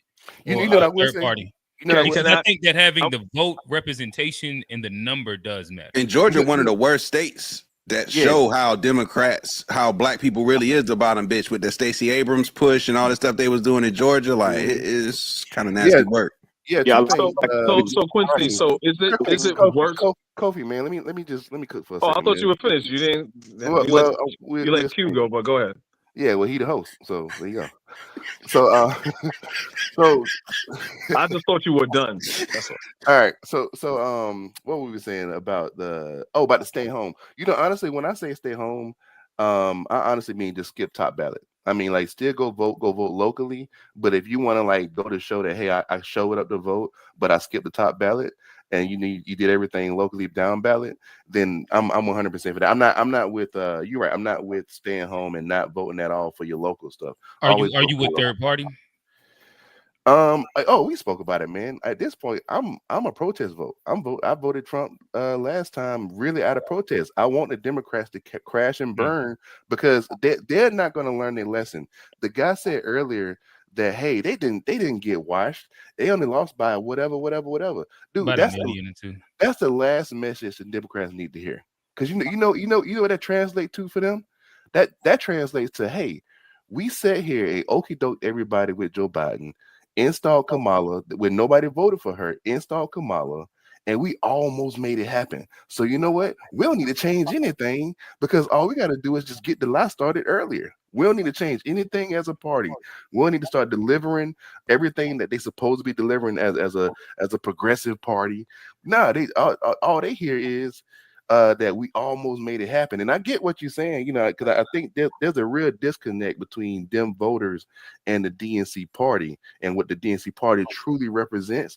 We just going against them because they're going against the racist ass Republicans. But they actually, dude, they right in bed with every single entity that the Republicans in bed with, and then some. So we think we going against the grain by voting for them, dude. Black folks been doing it for 60 years. And we keep dropping in damn near every metric. So at what point, you know? Gotcha. Old man, talk to us. What's up? Hey, y'all keep forgetting though the states that she won were the states that didn't require ID. So that plays a big part into your birthright immigrant argument. So just as important as them keeping these illegal immigrants here for the that's a conspiracy. That's what? That's conspiracy, man. Thank you for letting me speak, Kofi. Kofi, thank you for letting me speak. As always, you never disappoint. Oh, I thought I was Chugway. Oh, my bad. All right. So, as far as birthright, my honest feelings, which game are we playing? Are we playing like real life, or are we playing this border game? Because my thing is there are no borders. But if we're gonna play this border game, if if the United States is going to be the only country that allows people to have birthright citizenship, and two illegals can come in and have a baby, and that baby be a citizen, then why not just have America rule over the whole world? Yep. You get what I'm saying? Break that down for me. Say that again and tell me, like, help me understand why you're saying what you're saying. Why? My argument is, if we're gonna have to allow things that nobody else allows, right? And America has to let people come in and have citizenship, then why can't we just rule over the whole world, all countries? Because they're different nation states with different laws. You can't just impose American law on the entire globe. Yeah, I'm not following the rationale. We have to strong arm that. Like, I don't think that all these other countries are going to just concede. Like, they're coming here, we're not going there. Yeah. Basically, what I'm saying is how the world, or how people like Kofi wants everybody to be able to come over here and be a citizen. Mm-hmm. Then it's like, if you not requiring you're that speaking from your own like country. partial hyperbole. Yeah, it's like I got you. All right. It wasn't a ridiculous concept. It's like, okay, we have our own country. We make our own rules just like everyone else. So if we don't want illegals in here, and we don't want this birthright citizenship for two illegals coming in and their baby being a citizen, then it's our right to do that. We're not doing anything no one else is doing, right? So actually, we're actually ahead of the game. So, like, allowing illegal immigrants to have babies here, it's not beneficial to anybody that's a citizen in the United States of America. Have you all listened or looked up the citizen requirements in other countries? A couple. Yeah, I did it. I did it a few years ago, and I'm always coming from, let's be fair. If let's do whatever you're doing in your country, we should do it. Let's do it in our country, right? And the gist of it is, most countries, at minimum, one of the parents got to be a citizen in order for the kid to be a citizen. That's the generic across the board. You know what I mean? Some of them you say you gotta stay there for X amount of years or whatever, but typically you gotta have at least one parent that's a citizen. And like my man said, old man said, like, we the only ones that let it rock the way it rocked. And it's honestly, it's bastardizing the 14th Amendment. The 14th Amendment wasn't meant for the like birth tourism, where these Asians come over in California, 8 months pregnant, drop a baby off, pop a baby out, and then fly back and then send the baby back in 18 years. So it wasn't meant for all of that. They just kind of bastardizing in their running game on the system. The people joke all the time about how lax American laws are, how they get over on America all the time. So and I think that the real problem is that Trump is the face of this. So just by mere fact of Trump being the face of it, you're gonna get pushed back again, just from a lot of people who any other time it would make sense. It would make sense to say, hey, look, at least just be a citizen. Like, one of the parents be a citizen. So would y'all opinions change if other countries did have birthright citizenship? Yeah, if we weren't the only ones doing it, then I wouldn't be so much against it. No, I think some other countries do have forms of birthright citizenship. That's why I asked the question. Like, I'm against it. I mean, it's like, if you're I don't want to say illegal, but you know what I'm saying. If you're not a citizen, your mom and dad are not a citizen, then go through the proper procedures to become a citizen and then have your kid. It's very simple. There required. are other countries that's like believing what Trump says, saying we're the only ones that do birthright citizenship, which is bullshit. It's like believing what Trump said. Most nations do birthright. What nation? Name one. If you have Canada does it, Europe does it. There's certain South American countries does it. I'm not seeing any in Europe. I see Canada. I see Mexico. I see Brazil. I see Argentina. I see basically everywhere minus like 2 or 3 countries in South. It's really a Western part of the world thing. Only thing I see on the eastern west on the eastern hemisphere is Tanzania and Pakistan, according to this map. I'll post a link in the chat to take a look. It's got a map that says more than 30 countries. Is this it? It looks like that. Yep. Okay. It looks like that, but it's a different source. That does birthright citizenship. The blue does birthright. Yeah. meaning that if you're born there, you're a citizen there. Regardless if your parents are illegal or not, or does it get into that detail? It's a right at the bottom. Regardless, the thing the source I'm looking at says birthright citizenship means a person born in a country, regardless of their parents' status, is automatically a citizen of that country. Let's keep it a buck and say the uncomfortable thing. America and Canada, from what it looks like, is the only two first world countries that do it.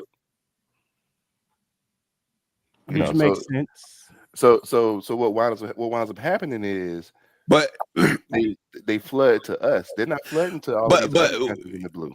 Okay, but America and Canada are all. But if we really want to look at this, notice how the left side is blue and the right side isn't, and notice that the left side is the side of the world that was essentially taken over by people from the right side that all migrated to this side. That's a good outlook. That's a good outlook. Yeah, that's a good point. I get you. I feel you. So because these countries in the modern context are all essentially made up of these melting pots of different backgrounds and so forth and so forth, I think that explains why you see that over here versus, say, in a more homogeneous country like, on the other side of the world. It's like, nah, this has actually been our shit. We ain't never been mixy. Like, we always been thorough, pure blood. We the mixed breeds over here who mix shit up. But at the same time, there's different types of laws for that. There's different pathways that may not be necessarily like ours. That's pathways to citizenship in Europe, because there's a huge influx of immigrants in Europe, like France, England. But usually from the places they colonize. Usually from the places they colonize, 9 times out of 10, which makes sense. But those people are citizens. So you have someone from a francophone African country or English African country, they go there, they're not automatically a citizen. They still have to go through the process of citizenship. It's just different there. It doesn't mean that a foreigner can't be a citizen there. Hey, fellas, let me hop in really quickly. All right, so we're going to try to get to the main topic of the show. I'm gonna take y'all to the backstage for a quick second. We're gonna kind of chop it up on a couple of the topic points. I'd love for y'all to stay in the backstage and bring y'all right back up and comment on the actual conversation. But yeah, we're gonna try and get to that really quickly.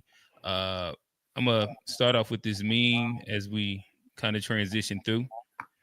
Q. Can I say just two other things real quick? Because I was two things real quick. Someone called my name out and said something that I believe or didn't believe in, but they obviously, I think it was old man. He's saying that I'm against. I want illegals coming in. Obviously, he wasn't at the beginning of here. I don't want illegal. I don't feel that 2 illegals should have a kid here, right? And then be. I'm not really for that. You know what I'm saying? So him saying that again, I didn't say that, but thanks for your mischaracterization of what I'm saying. You said that's what I believe in, and without even asking. I didn't say that. Hey, Kofi, you be hearing your own shit. Hey, just go on to the next subject because Kofi delivers. So anyway, so I mean, that's what you said. You didn't ask me. You told me what I believe. No, rewind it and play it back for yourself. So what did you say again? I'm sorry. I said you always interrupting people, not letting people speak. That's what I said. And what did you say about you call my name? I was saying I believe in what about immigration? When I say I believe, that means I am talking about myself. You call so all right. So you're just gonna be a cowboy. Don't say what you said. I just said what I believe. Go to the next subject. All right, so fellas, you make no sense. We are going to go on to the next topic. I'm gonna push play on this. I think that this conversation was heating up to a point that could possibly be relevant to it. I'm gonna take y'all backstage. And so, what exactly is a keyboard warrior? In essence, it's someone who engages in online arguments, often with excessive bravado, but little real world impact. They might be the ones passionately typing away in the comments section, ready to defend their opinions at all costs. So what? So fellas, again, the dark side of the algorithm. It's an epidemic. Starting the conversation off at this concept of the keyboard warrior, where I think that we're all inside different chats, different conversations, where you know, like there's a interesting dynamic of engagement that tends to happen. You see this inside I think what's his name? DJ Academics, he calls them like the chat niggas. You see it inside the World Star comments back in the day. You see it inside Discord, you see it in Reddit, you see it inside a lot of different spaces. I guess we can start it off here. Has the ability to communicate instantaneous from distance, especially through text, forever changed our discourse and the way that we communicate? I mean, it definitely changes just on the individual level. It changes the way we argue, the way we communicate, the immediacy of it. I heard somebody refer to it like back in the 90s, you never expected to have someone's attention 24/7. Like when it was like cell phones before the internet, when you had to call somebody, if they didn't pick up, that was a normal thing. You know, you just had to wait. Anything you had on your mind, you couldn't even, type it out or anything. You just have to hold it. You had long, and then when you saw somebody, it was long form conversations. You would, really chop it up. Versus now, you spew out a bunch of text messages when they don't pick up your phone call or don't answer your FaceTime. You can just say everything you want to say, and then a lot of time it's awkward when you get in, face to face, because you didn't said everything. You didn't might have said some shit you ain't really mean, or some shit you probably wouldn't say face to face, but you didn't typed it out because you was in your feelings. And now the dynamic different when you face to face. So I think that part of it, the instant gratification part of communication has changed. And I think just going to what you were saying, you often even now hear people say, just text me. I don't like talking on the phone.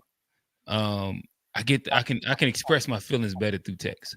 Like you start to see a lot of these comments kind of come up. G, talk to us.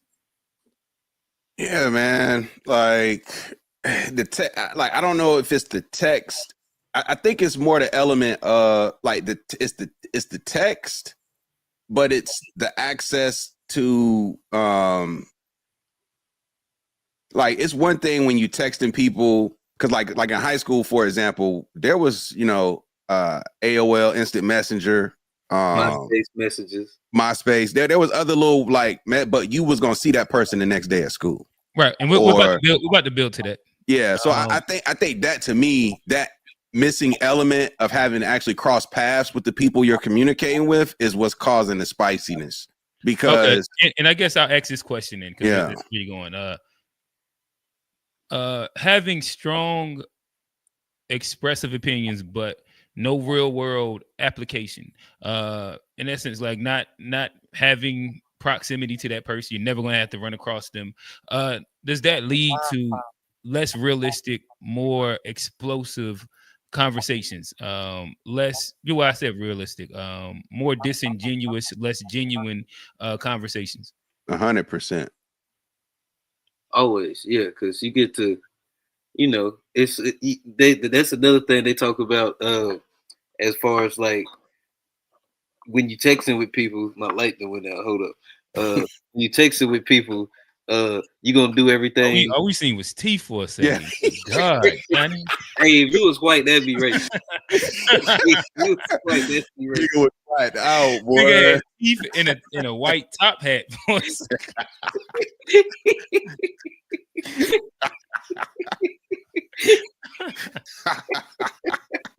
That's colorism, bro. Oh man. Shout out to Quay. He said we need to do a topic on colorism.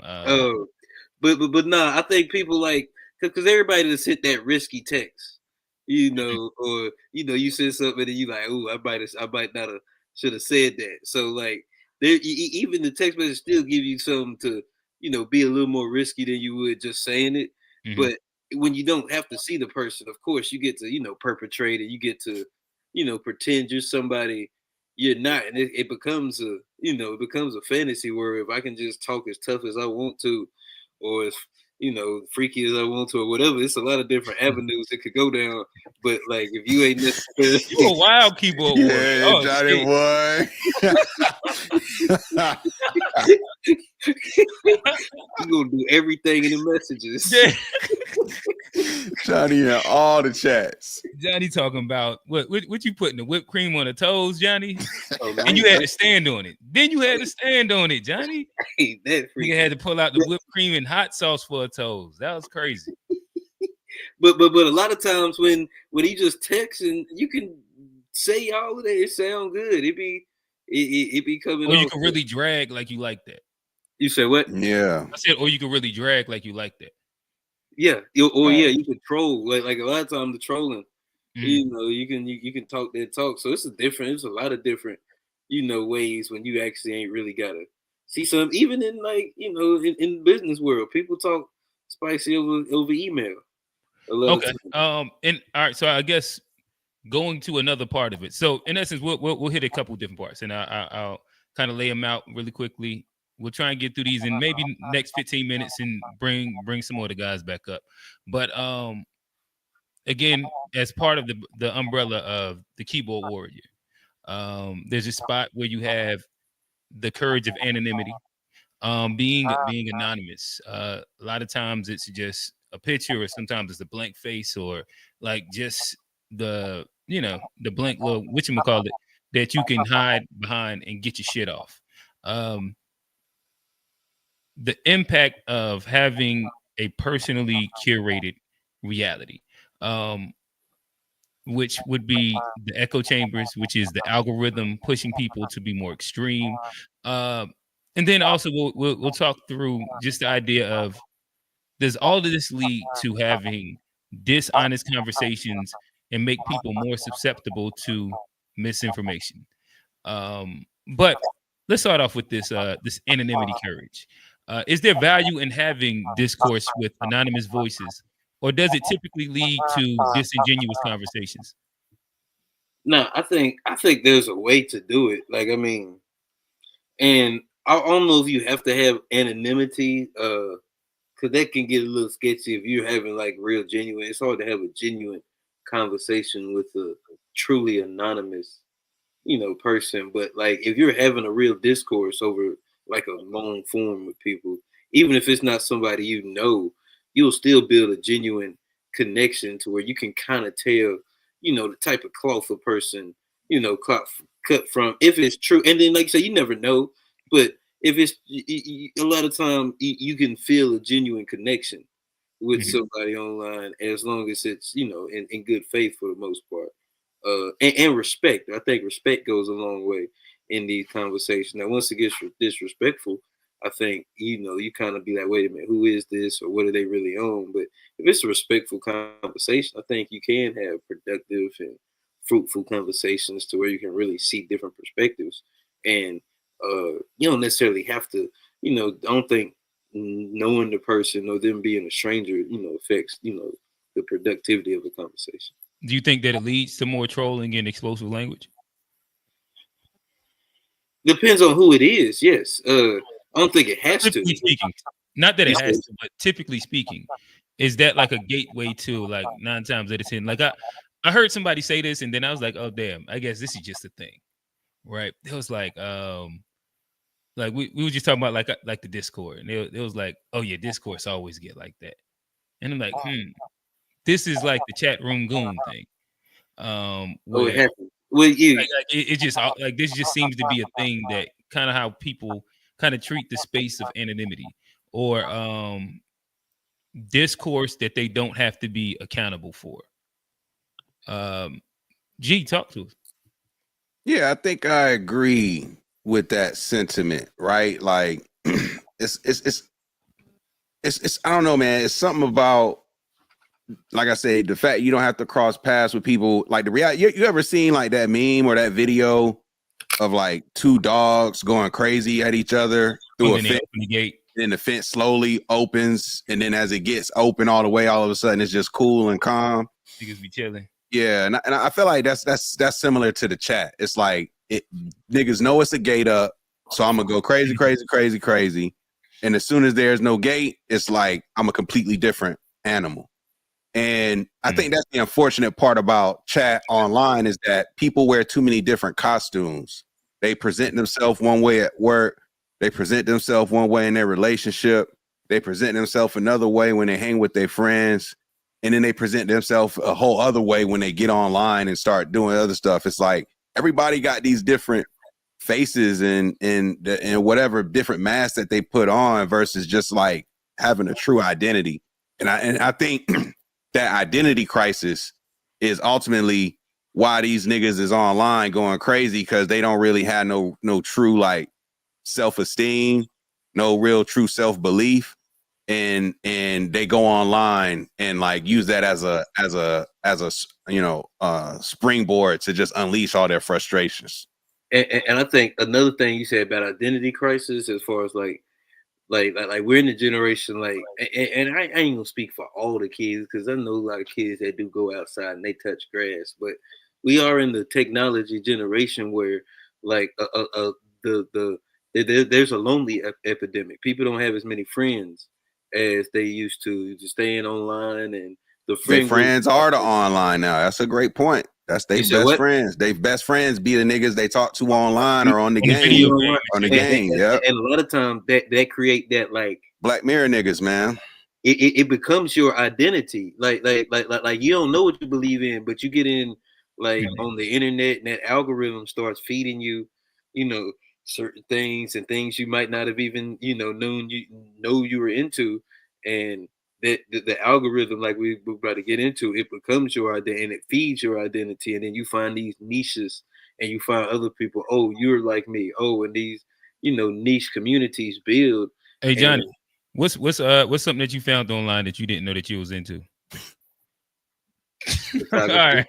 You said I learned about bokeh and aperture and okay. stuff, all of that.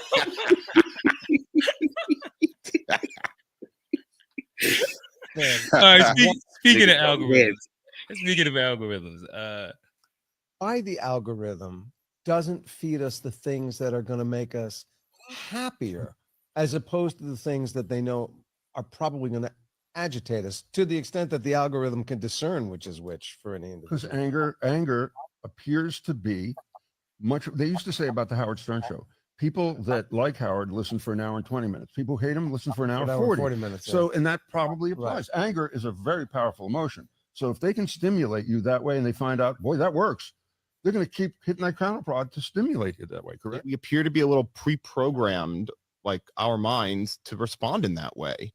So these are, again, like I think about these like as blind spots that we have as a species that we need to be thinking about when we develop like new technology and how it can affect us. For a majority of social media users, their time online leads them to a personalized yet benign online community of centrism and inclusivity. But for a small minority, it empowers and speeds up polarization and extremism. Users may start down a path of curiosity and end up filtered into a land of extremism by social media algorithms. In recent years, we've seen an exponential growth of echo chambers in which political views and ideologies are reflected from all sides, like shouting into a cave. These echo chambers on social media can affect users in different ways. Unchecked and unregulated social media poses a problem for society both on and offline. Congress and social media companies have been grappling with the question of regulation for a while. Partisan lines have been drawn as Democrats work to focus on extremism, hate, and violence, while their GOP counterparts argue that social media companies are biased and censor conservative voices. The issue of social media regulation is not easily solved, but it must be tackled immediately. I'm Mariana Mancuso. This is Politics Simplified. To hold you accountable for it. And it's the second part of that equation, which is, I think, important. So social media has, I think, inflamed social and racial tensions to a point where people just don't think the normal rules of society apply. They can be as disgusting and inhumane and racist and sexist and whatever they want to be as they like, with no accountability in almost every case.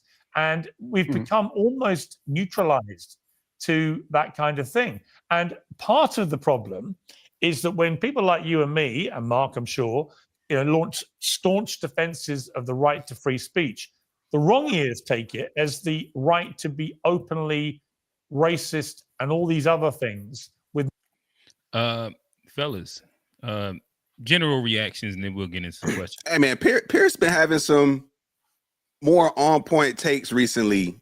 I just have to say, I've heard him have a few couple. He'll drop the talking ball points. in the same episode too. But I'm hearing more. I'm hearing him point out some things that traditionally I would never really hear him like admit to or lean toward, which is interesting. But I think what he said here is spot on. Like, I think that is true. Like, the thing about social media is, how do I get the biggest reaction at the end of the day? That's why you post it. You're not really posting it to express yourself. You're posting it to try and get a reaction most times. And so because of that reality, people have started to figure out, oh, this is what gets me attention. Let me do these things. And being a troll is one of the most attention grabbing things that you could do online, because they just said, when you start pissing people off, it's gonna make them interact or engage with you even more than if they like you. Mm-hmm. And it's like that badass kid in the classroom. Nigga won't be quiet, but he keep getting all the attention. And the more attention you get, the louder you get. It's a similar concept to me. So I think that this idea of like the accountability piece and like desensitizing us to these like just harsh, blunt, like ways of saying things without accountability, I think that's spot on. Got you. And any commentary to, in essence, the other two were speaking about the algorithm, and the algorithm of pushing us to be more extreme. It's pushing us into echo chambers. And yeah, like you've seen the rise of a lot of these online extremist groups, and that's on both sides of the aisle. Yeah, what is your thoughts? Is the algorithm, which does incentivize engagement and negative content for whatever reason, is it pushing us as a society to be more extremist, and is leading to these more inflamed flare-ups? Whether you want to go January 6th, you can go to Antifa, you can go, like, you can just run down the line. Even right now, like, it don't take too much to get on Twitter and see a group of one side fighting with a group of another side inside the comments, just about a bunch of, internet shit. Johnny, talk to us. Yeah, no, I think it's something I was reading earlier, called algorithmic extremism. Mm-hmm. And it speaks exactly, to this point, as far as like, it's these companies, these internet companies, the content creators, influencers, we're low key, whether it's conscious or subconscious, we're influenced or we're incentivized to spew hate. It's like we're like, you get higher ad revenues, you get higher views, you get higher, more better sponsorships with that. And so like we are incentivized based on how the algorithm is set up, to where the things that people hate based on our, intrinsic, psychology is the things people hate, we're gonna watch more. The things people watch more is gonna get paid more. So it becomes a cycle where it pushes people into these niches, and you have this generation of kids and young people that are also like looking for that identity. And it's like a perfect storm of, you have the influencers incentivized to push the hate, you have the consumers of this content, they're looking for identity, and they're looking for something to grasp onto, and it becomes a perfect storm. And they've even said it from, like you say, it's not just on one side of the aisle. It's from the Antifa to the far left to the Tea Party and the far right. All of it is has found roots and has grown from online extremism. Gotcha. And so I guess the segue to that is basic. So is the internet radicalizing us?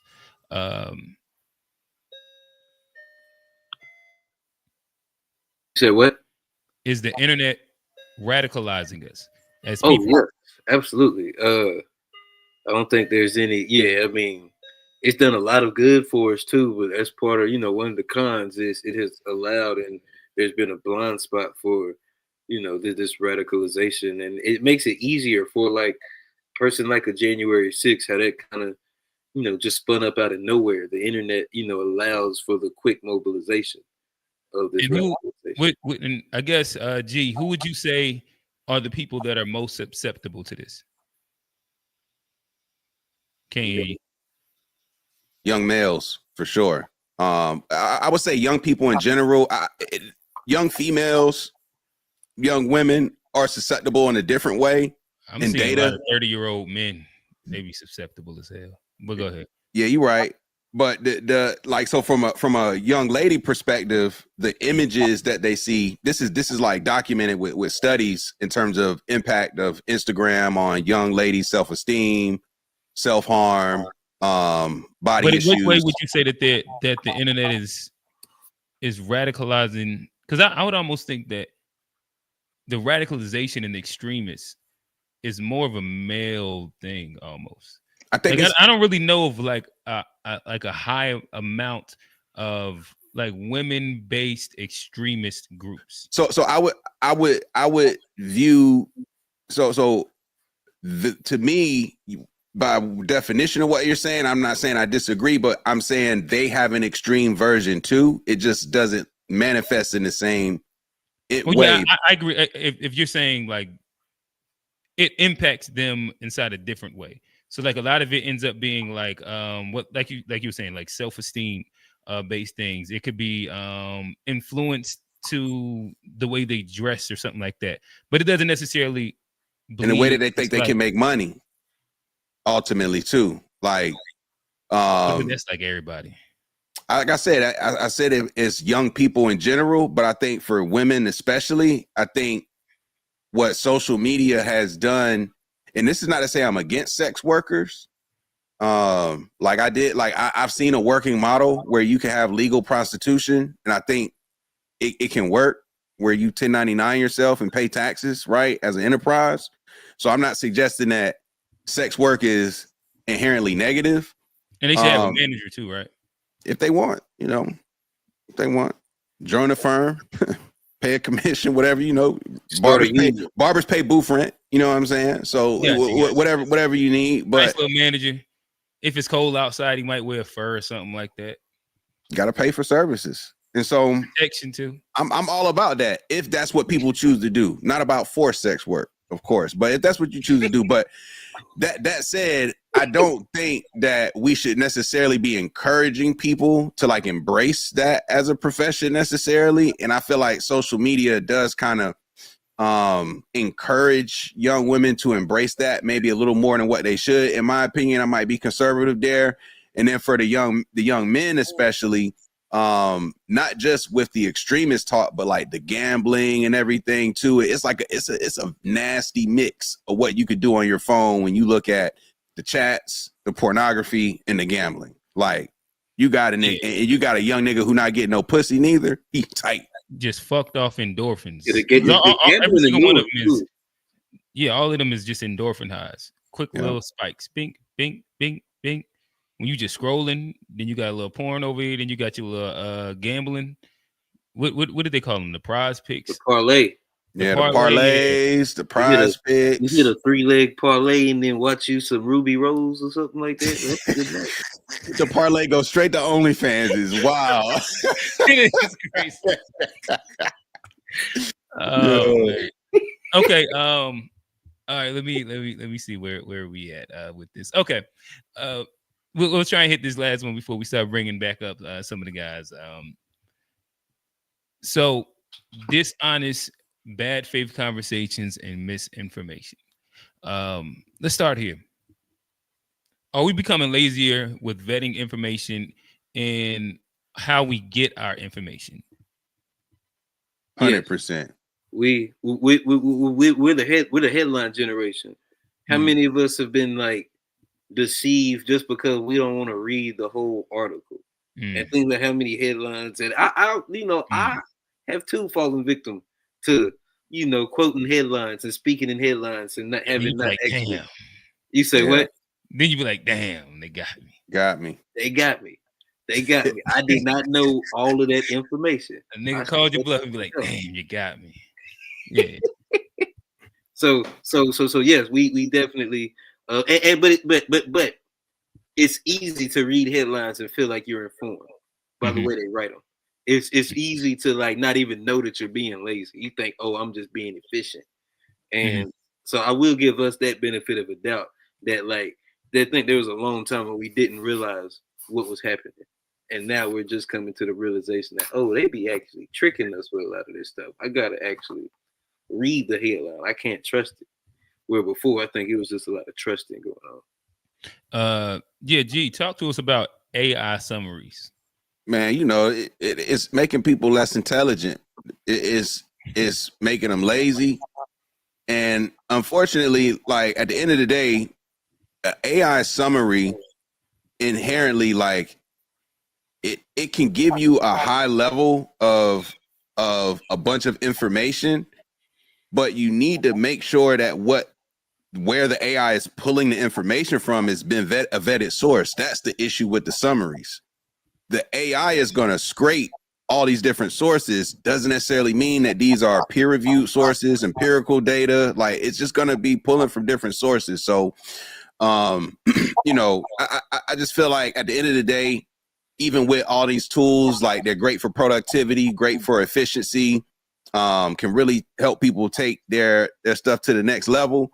But when it comes to like having thorough research, I tend to lean towards like a more proven academic approach, if you will, like where you're using quote unquote scholarly research to make your arguments versus you know what people present on YouTube.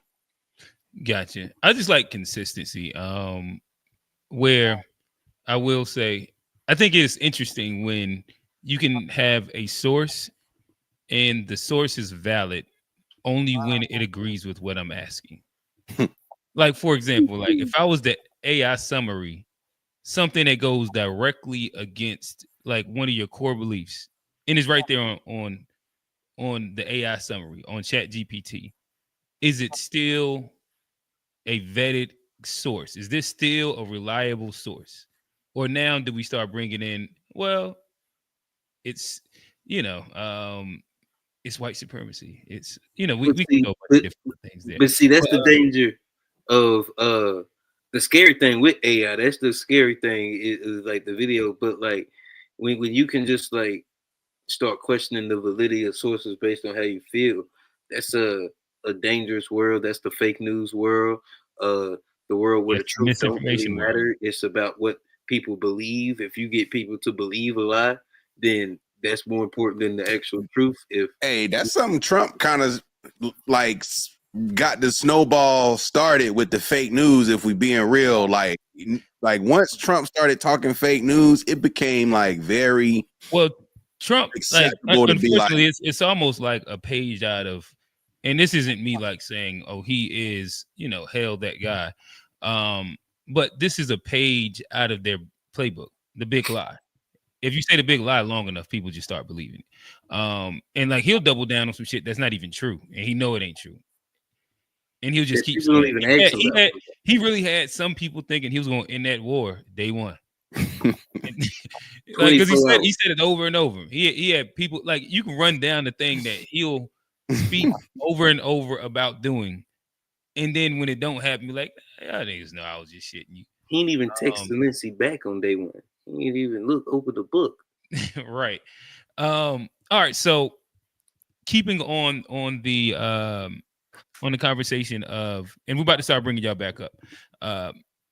Just speaking on the, like in the conversation of a lot of these internet and specifically chat room conversations, instead of bridging the gap, is it actually pushing us further away from honest conversations, real conversations?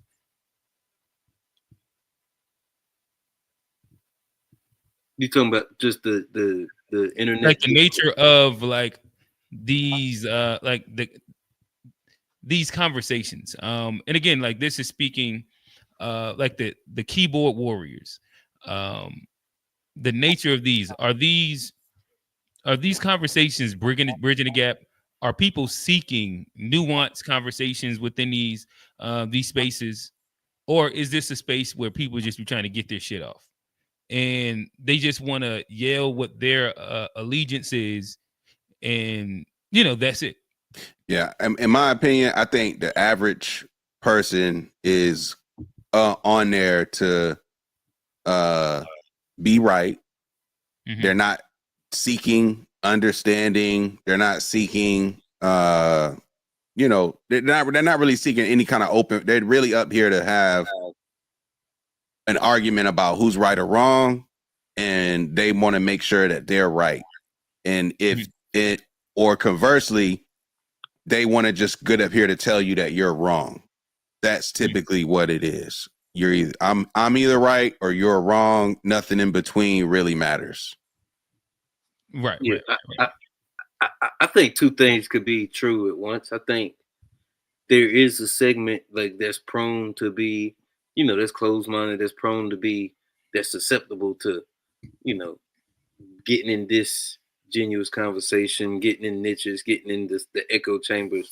But I think if you use the internet right, if you're actually like somebody who's intentional, I think there's a lot of like stuff that you can build. And I think for some people, I think it does foster closer, progressive conversations. I think there's some people that use it to, do their own agenda and, say what they want to say and not necessarily build. But I think both happen. I've seen examples of, yeah, for sure, both of them happen. But what happens most, is this discourse, it's dividing us for the most part, but it doesn't have to be that way.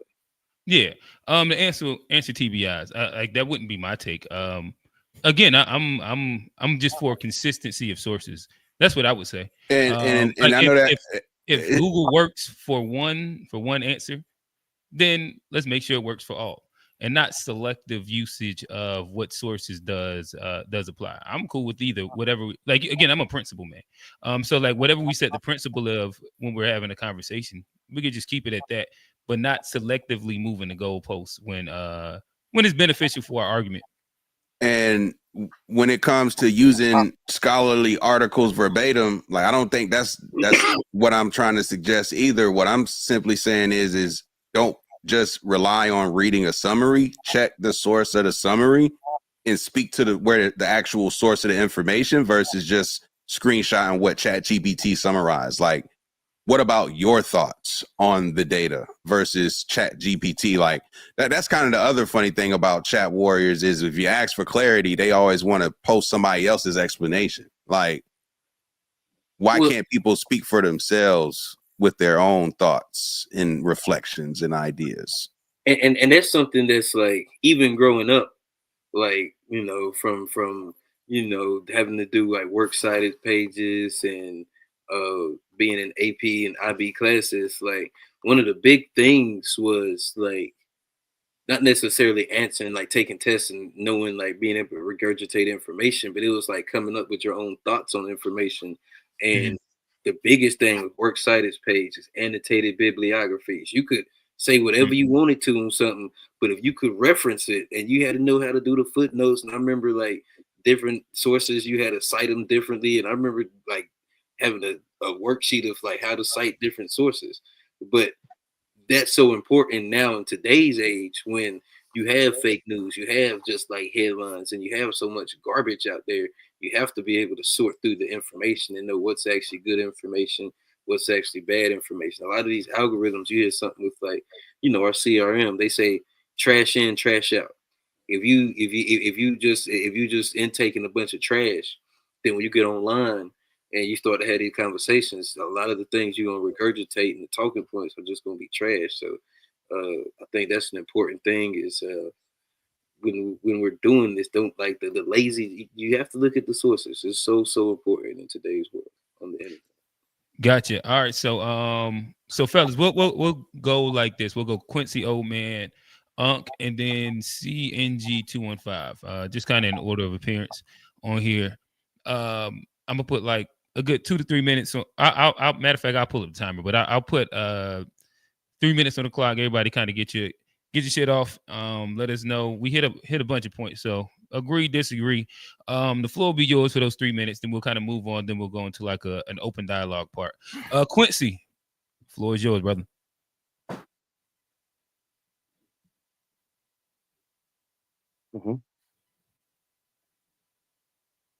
Quincy, we can't hear you. Might have to drop right there. That's all it. right, there we go. Yeah, I forgot to pull the mic down. Sorry. Okay, so I was saying that I wouldn't say most people are cowards, but they want to avoid confrontation. So the internet does let people kind of be the brave person that they aren't in their day-to-day lives. Second note I made was that one of the main problems with social media, mainly like with Twitter and TikTok, is that you have a lot of people from all corners of the world crossing paths and seeing each other's thoughts that really shouldn't see it. You remember back, about a decade or so ago, we used to be on the what's it, the message boards. You go to a website and the website has a message board and everybody's like, there for that article. But we all was kind of off in our own corners of the internet, right? And then Twitter kind of, to a certain degree, kind of did away with that. Everybody's just on Twitter now, right? And so now you're crossing paths with people that you typically wouldn't even bump into at all. Which does lead into a lot of conflict, and people are more apt to tune in and respond to negativity than they are to positivity. Y'all mentioned who's susceptible. I always struggle with that word. Yeah, susceptible. Yeah. My man broke it down with two different ways with the women and the guys. I will say with women, what I've seen is that there are always it's always a woman or a group of women going through breakups and going through niggas ain't shit phase, right? That's always going to be happening. So no matter when you tune in on Twitter, somebody going through that phase and everybody go chime in, right? So I think like that's what I see a lot of times with the women, mainly on Twitter. And then when it comes to the guys, when we talk about guys be getting radicalized and all that stuff, I say specifically with guys, what I've seen is that there's no public, mature, honest discourse about men and what men go through, right? And because it's not, then they go into these pockets, and they say I never listen to them, but like Andrew Tates of the world or the Red Pills of the world, which they'll drop some truths about the trials and tribulations of what it means to be a man, but then they sprinkle their own BS in it, right? But then you'll have, like, say, responsible channels out there. I won't shout on that, but we'll just say those that you view as responsible, but because they don't want to get into criticizing women, they would never ever have honest discussions about the genders, So that does that does kind of funnel guys into these bad cracks of the internet, because that's the only place that people are being honest about the interactions between men and women, and a lot of times the ills that women can cause. Last thing, yeah, people go into echo chambers, man. An example, your boy Tariq is always online every night, but I be seeing people on a Pan-African channel calling in to complain about Tariq. So when they can call in to Tariq any night of the week, but they don't. They call into the Pan-African channel to complain about him. So so yeah, people do prefer to stay in the echo chambers instead of going directly to the source if they disagree with somebody. So that was all. All right, gotcha. Old man, talk to me.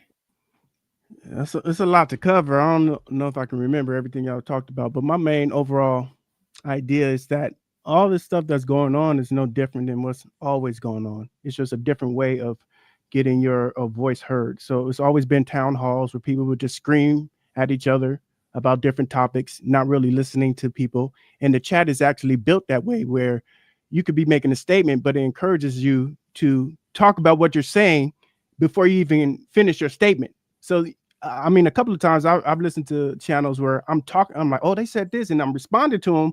But then as I listen more, I'm like, oh, I get where they're going. So I would delete my comment. I don't know how many people are doing that, right? So it's funny because growing up, I didn't like reading, right? but I find myself reading more with all this online communication. So I'm trying to figure out if people, they say literacy is down and people don't really know how to read. Maybe they do know how to read, but they don't know how to comprehend. Yeah, great point. I think that's the real big issue with the today's people. So come back to me later. I'll try to remember what else I was thinking about. Gotcha. Now, listen, having conversations with people that lack comprehension, it's its own interesting thing. Talk to us. Hey, what's going on, everybody?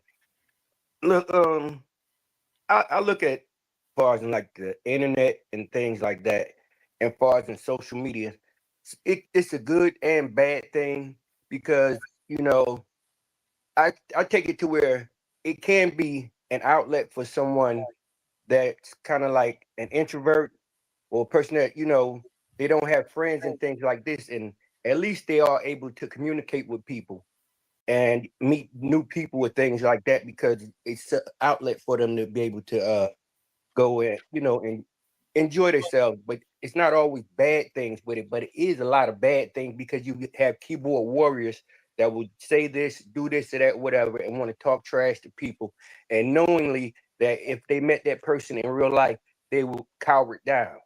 But it can be a good and bad thing. But I want to go back to something that I was speaking about earlier when Kofi was on, and he said that about how is it that immigration, as far as in the immigrants having kids over here, how is that affecting?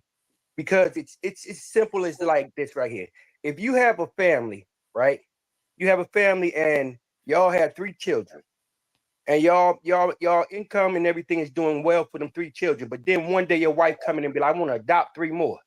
Now them 3 more children are going to take away from what you already have in there because you already are allotted about how much money you have and your spending and everything is going to take away.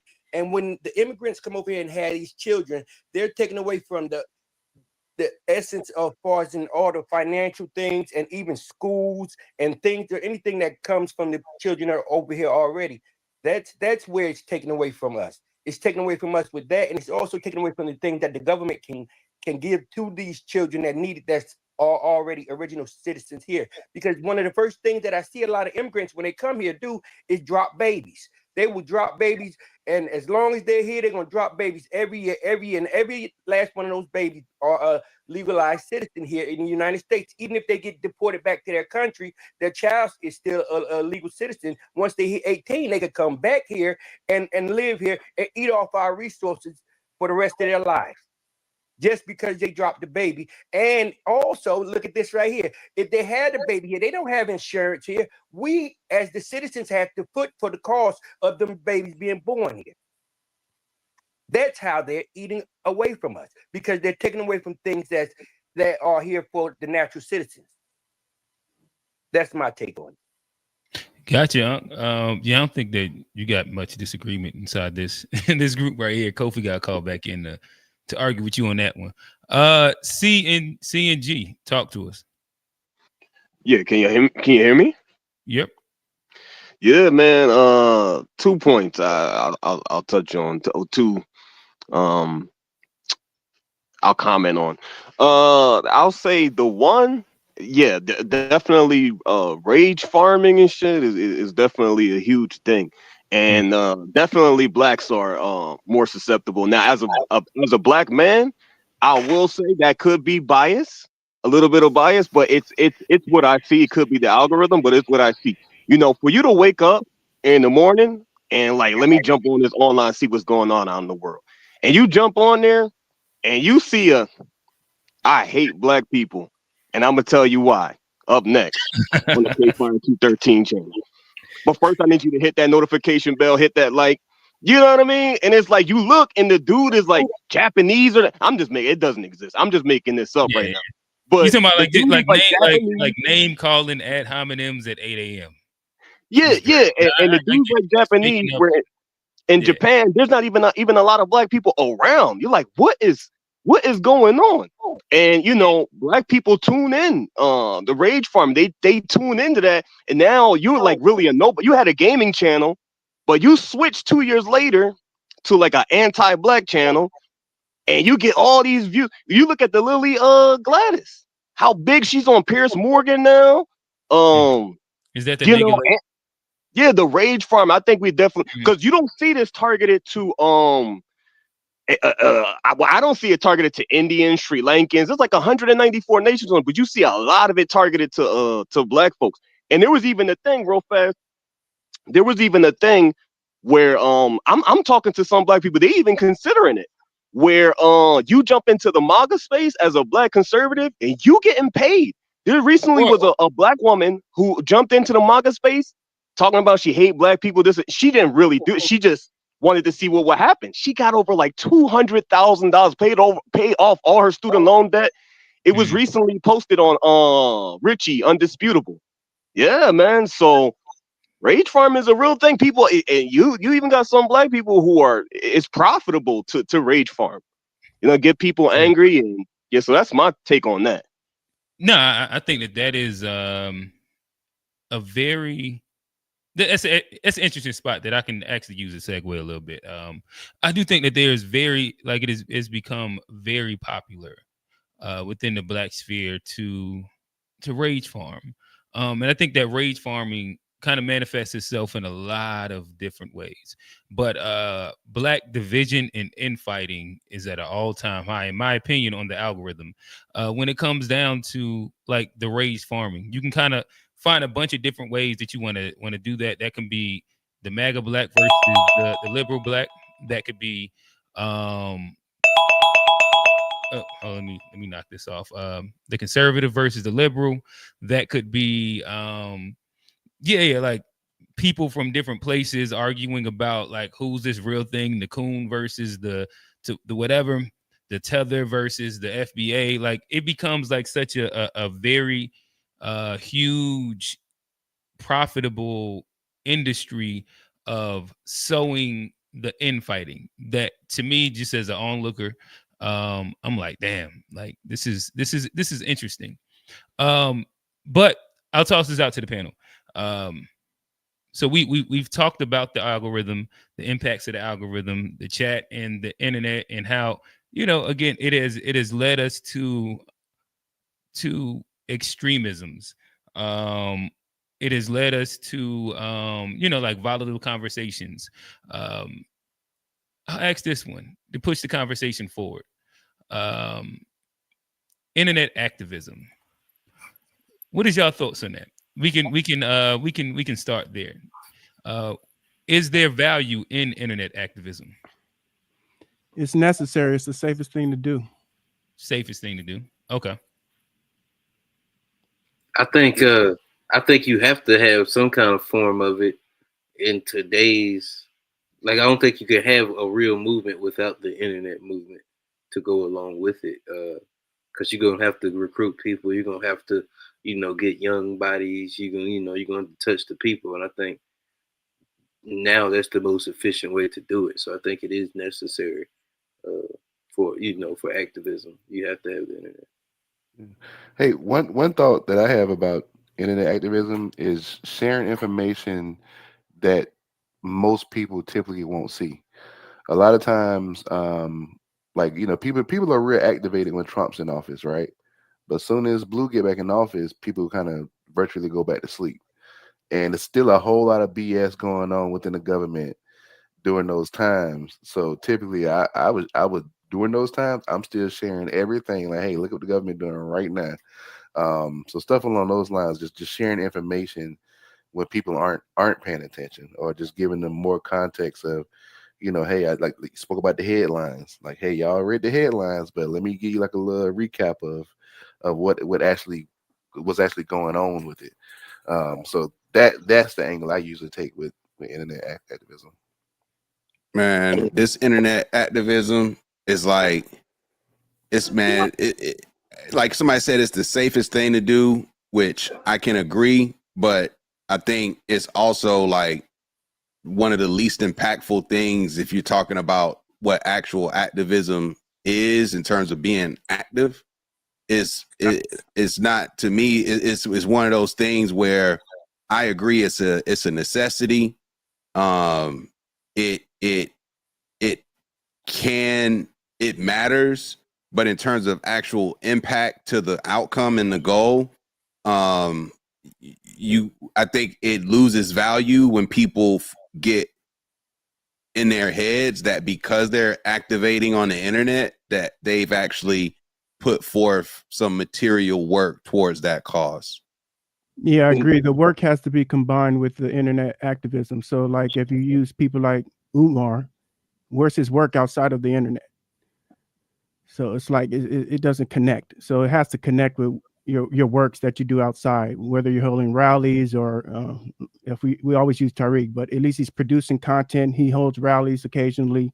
So well, that's a rough one then, because Umar actually like impacts with kids. He has a like actual, he doesn't have that school never. No, but nothing. he's a school psychologist still. Like he's a psychologist. He actually like, and he's got a building. I mean, he doesn't pivot, but yeah, but like there's one that's wait, actually Kofi, like let us finish, man. Okay, go ahead. Like I haven't been talking. Like what the hell? Oh, I know, gosh. but he was saying something to what I said, so I can't even hear him because you're interjecting. Kama, we gonna get to you in a second. I was pretty much done. Like the comparison, like say Umar in comparison has done nothing. I think it's just an interesting point. Like whether you like what he does or doesn't, I think that he's kind of like off the internet more than he's on the internet. When you look at like his work, whether like you agree or disagree with his psychology work, school speeches, but he was an actual school psychologist that worked with Black boys and was protecting them from misdiagnosis of what is it, like the IEPs, the individual education plans that in essence gets a lot of kids railroaded directly into the prison school to prison pipeline. I guess like, I think that there's value to that, and I mean, like, it's not like he don't go city to city. Yeah, he does tours and lectures too. Yeah, I guess my concern with him is that he probably should have never made promises that he hasn't held himself. You know, he can't keep. That's probably where I get kind of frustrated with him, because he made these promises, and so that's probably where I get frustrated with him. You know what? To defend Umar, people ain't got nothing to say about those 3 chicks from Black Lives Matter stealing all that blood money. Like nobody got nothing to say. And this ain't.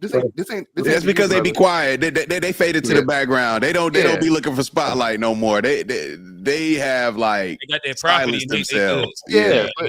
So like, and this ain't to the brother who was speaking, but it's just every time I see people complain about Umar, I'm like, y'all let those 3 chicks get out scot-free with that $90 million that was blood money that was supposed to be for the Black community, and nobody say nothing about that, but they always got something to say about what Umar's school at.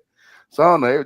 It's just always a little. It just irks me that they just get off scot-free, but Umar can't even cough with somebody saying where the school at.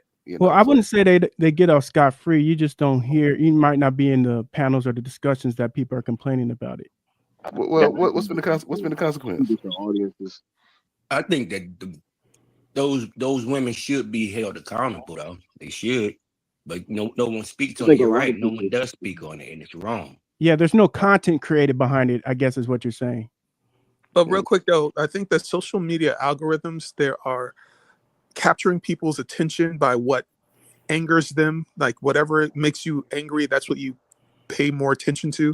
It puts people in different information silos where you are likely to see things you already agree with, and it polarizes people to the extreme, so that people who like Umar are going to be in one information silo, people who hate him are going to be in another one, and unless it is really polarizing people, and I think it has multiple effects. It means that like different like the FBA movement, I think it's a social media contagion, kind of like the cinnamon challenge or eating Tide Pods. People get on these online spaces and they decide, okay, I'm a Black Indian, I'm an FBA, I'm a Moor. All these things are propagating like a contagion because of social media. So we're seeing a lot of effects as a direct result of people staring at screens for hours at a time. Hey, Chuko, I just want to say, reply to that.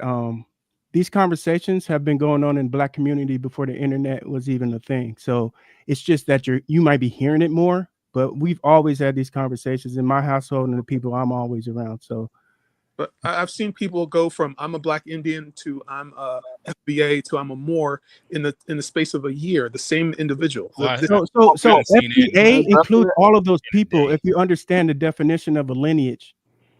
Right, but it's really people who are like low IQ people. They're more susceptible. I think this affects children and people who are not very bright. They're more susceptible to these identity cults that you see online. You can look at a video and decide that I am an Indian because hold on. It's not just that, though. I mean, we could attribute that to Tariq Nasheed and Dane Calloway and all those people. Like the internet is basically anything some of that these people you actually do have native ancestry. That is a real thing. Yeah, but I mean, that's not what it my says. great These were auntie brought would from, tell like, me all about my different Indian places of the background, so I don't know what y'all talking about. Exactly. Most Black Americans do not have Indian Are background. you stating that just because someone says that they're native or something like that, they have a low IQ? That's No, That's what it sounds like. What I'm saying is that it sounds the like you're internet, trying the to internet talk down on is a people. place. It sounds The like internet you're is trying a to place. talk down to people and about people in a condescending way. Don't do Yeah, that, brother. that's Please crazy. don't do that. I'm Some saying, people, they just found a don't do Black that. American who has Egyptian do that. DNA. You can type them up right now. Hey, Like the slaves were brought from all over the world. But what I'm saying Hey, Chuckwood. Not all Black Americans, of course, but some of these, that's the confusion right there. Some Black Americans do have there's some Black Americans who have Irish DNA. Is it all Irish? No, but they do have ancestry there. Yeah. Slaves were Hey, brought from all over the world. David Cassidy has Egyptian DNA. You could YouTube him right now. Can I ask Chuckwood a question? Hey, Chuckwood. Where where are you? Like, what are you? Are you Caribbean, African, and like where are you? What are you and where are you? I'm Igbo. Well, it's weird. My father is Nigerian. My mother is a Black American. I was born in Nigeria, but I've been in the States since I was 5 years old. But I'm Igbo. That's my father's Igbo. That makes me Igbo. Go ahead. All right, cool. That's cool. But basically what I'm saying when it comes to the internet and the rage wars is like people used to call the TV back in the days, I'm gonna show my age where especially if you didn't have cable, they called it the idiot box because they didn't agree with some of the programming on there. And people will say that same thing about the internet. The internet is more broad because it's based upon what your algorithm is, what you're intaking. So when it comes to Umar, Tariq, the Scott dude, Phil Scott or whatever you feeling right now, because the internet is basically your tool. If you feel like, you know what, I want to crack on some Africans or some white people or some Asians or whatever, there is someone that's gonna have content to that. And basically, my friend and I, we had, if you were to go back, let's say like 30 years and say like, hey, there's going to be a tool or a device where you have the answers to everything.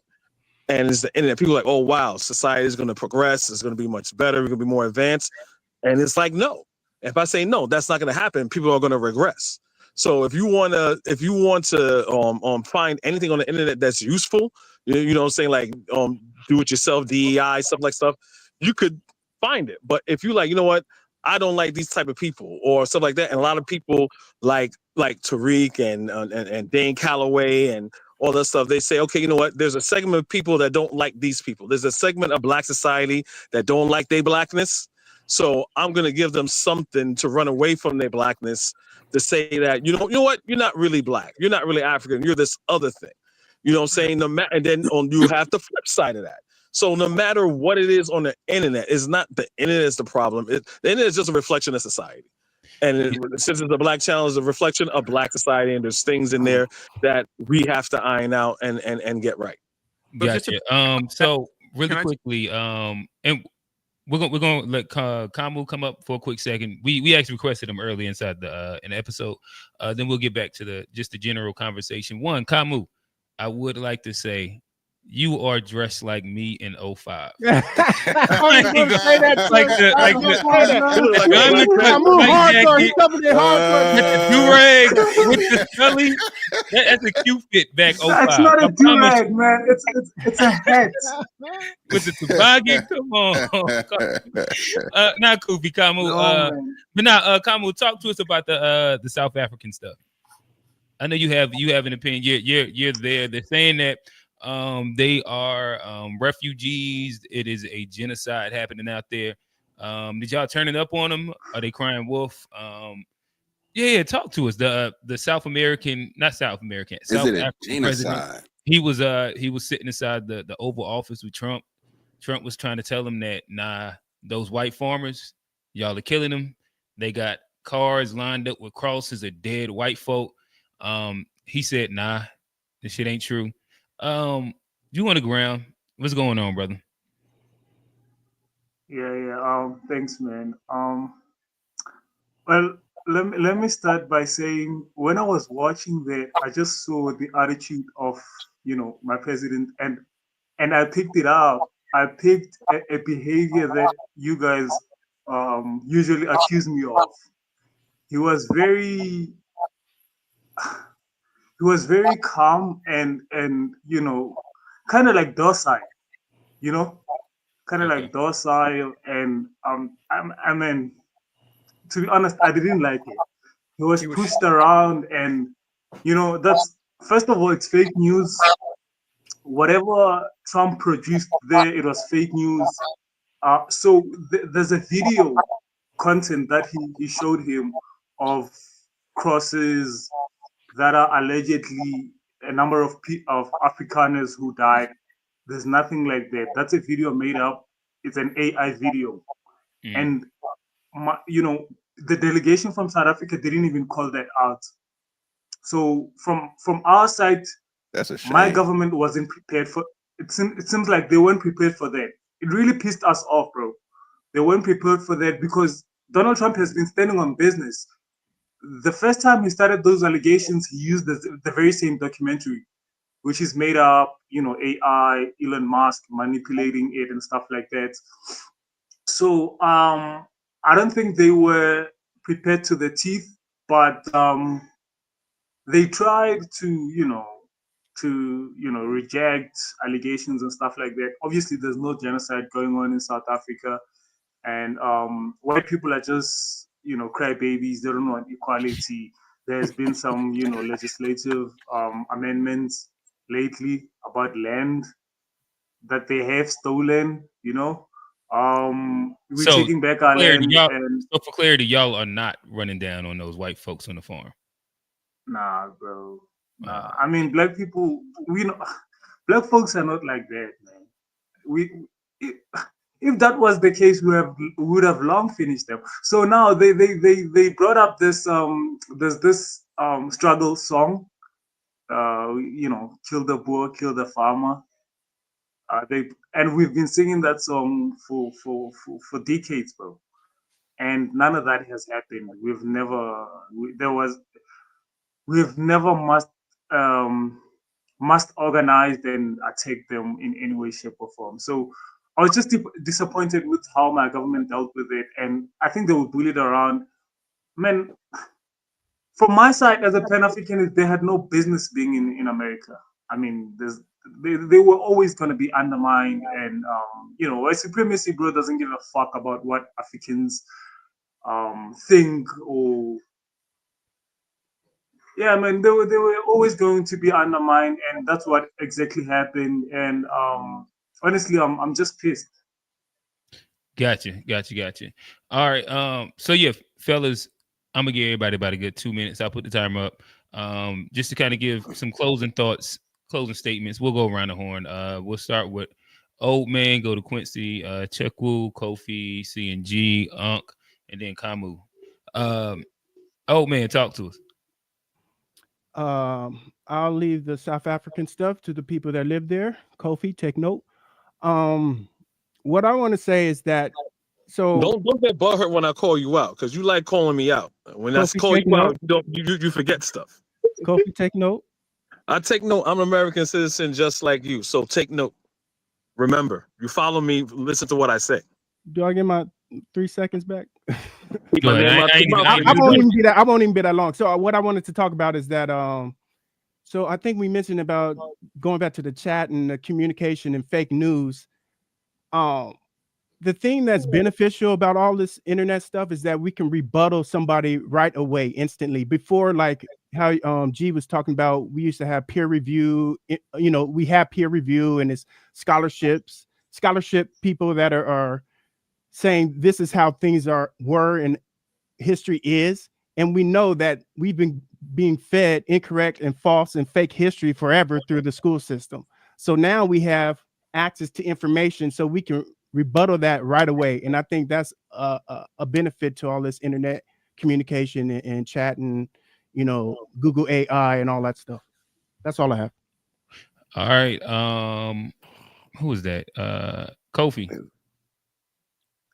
Yeah. Shout out to you. Oh, my bad. And my bad. And Quincy then Cheku. I ain't see y'all at the bottom. But yeah, go ahead, Kofi. Yeah. Shout out to Kamu and him going there in South Africa. He was on my channel too long ago, also talking about that. And usually, you know, when America try to demonize the black company, you know, black country, you know, they're pretty much coming after, you know, their resources, things like that. So, you know, 3D chess here. Basically, you know, good show as always. Yeah, when it comes to keyboard warriors and things like that, you know, we have people that here that are pretty much just like grifters, you know, like you said with the rage farming, and people usually for good and bad reasons just want to get a bag out of it. But sometimes the sad part is that you have people like Tariq Nasheed, and sometimes you have even like fake Pan-Africans that say, oh, come here, buy this land, and hey, people running scams and people think you're doing it in good faith, but you're really just trying to lace their pockets.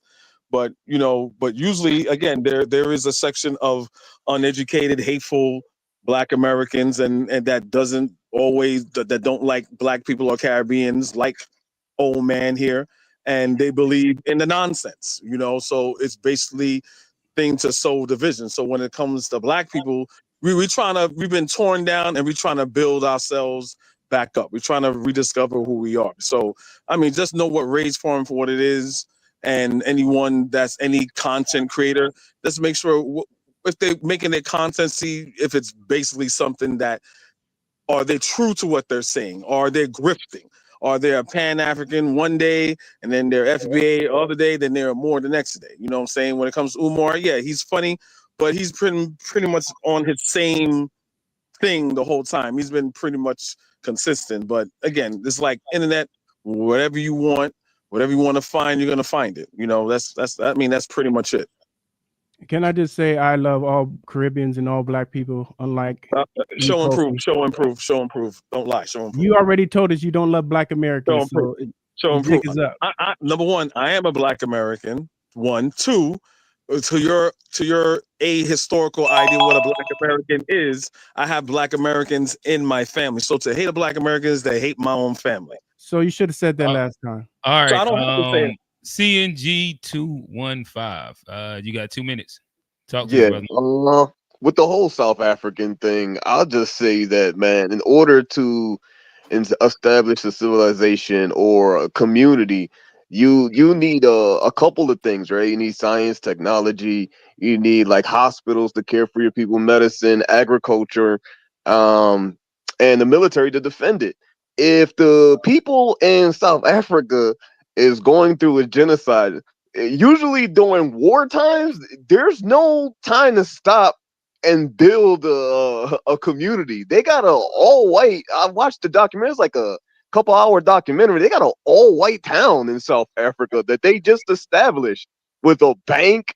Right? They have political races over there for their town. They got, you know, their currency going. Like, if they're being genocide, when do they find the time to that? You don't see this nowhere else in homogenous you get what I'm saying, regions of the world, and like a China where Black people just build a all Black community in China or Norway or Sweden.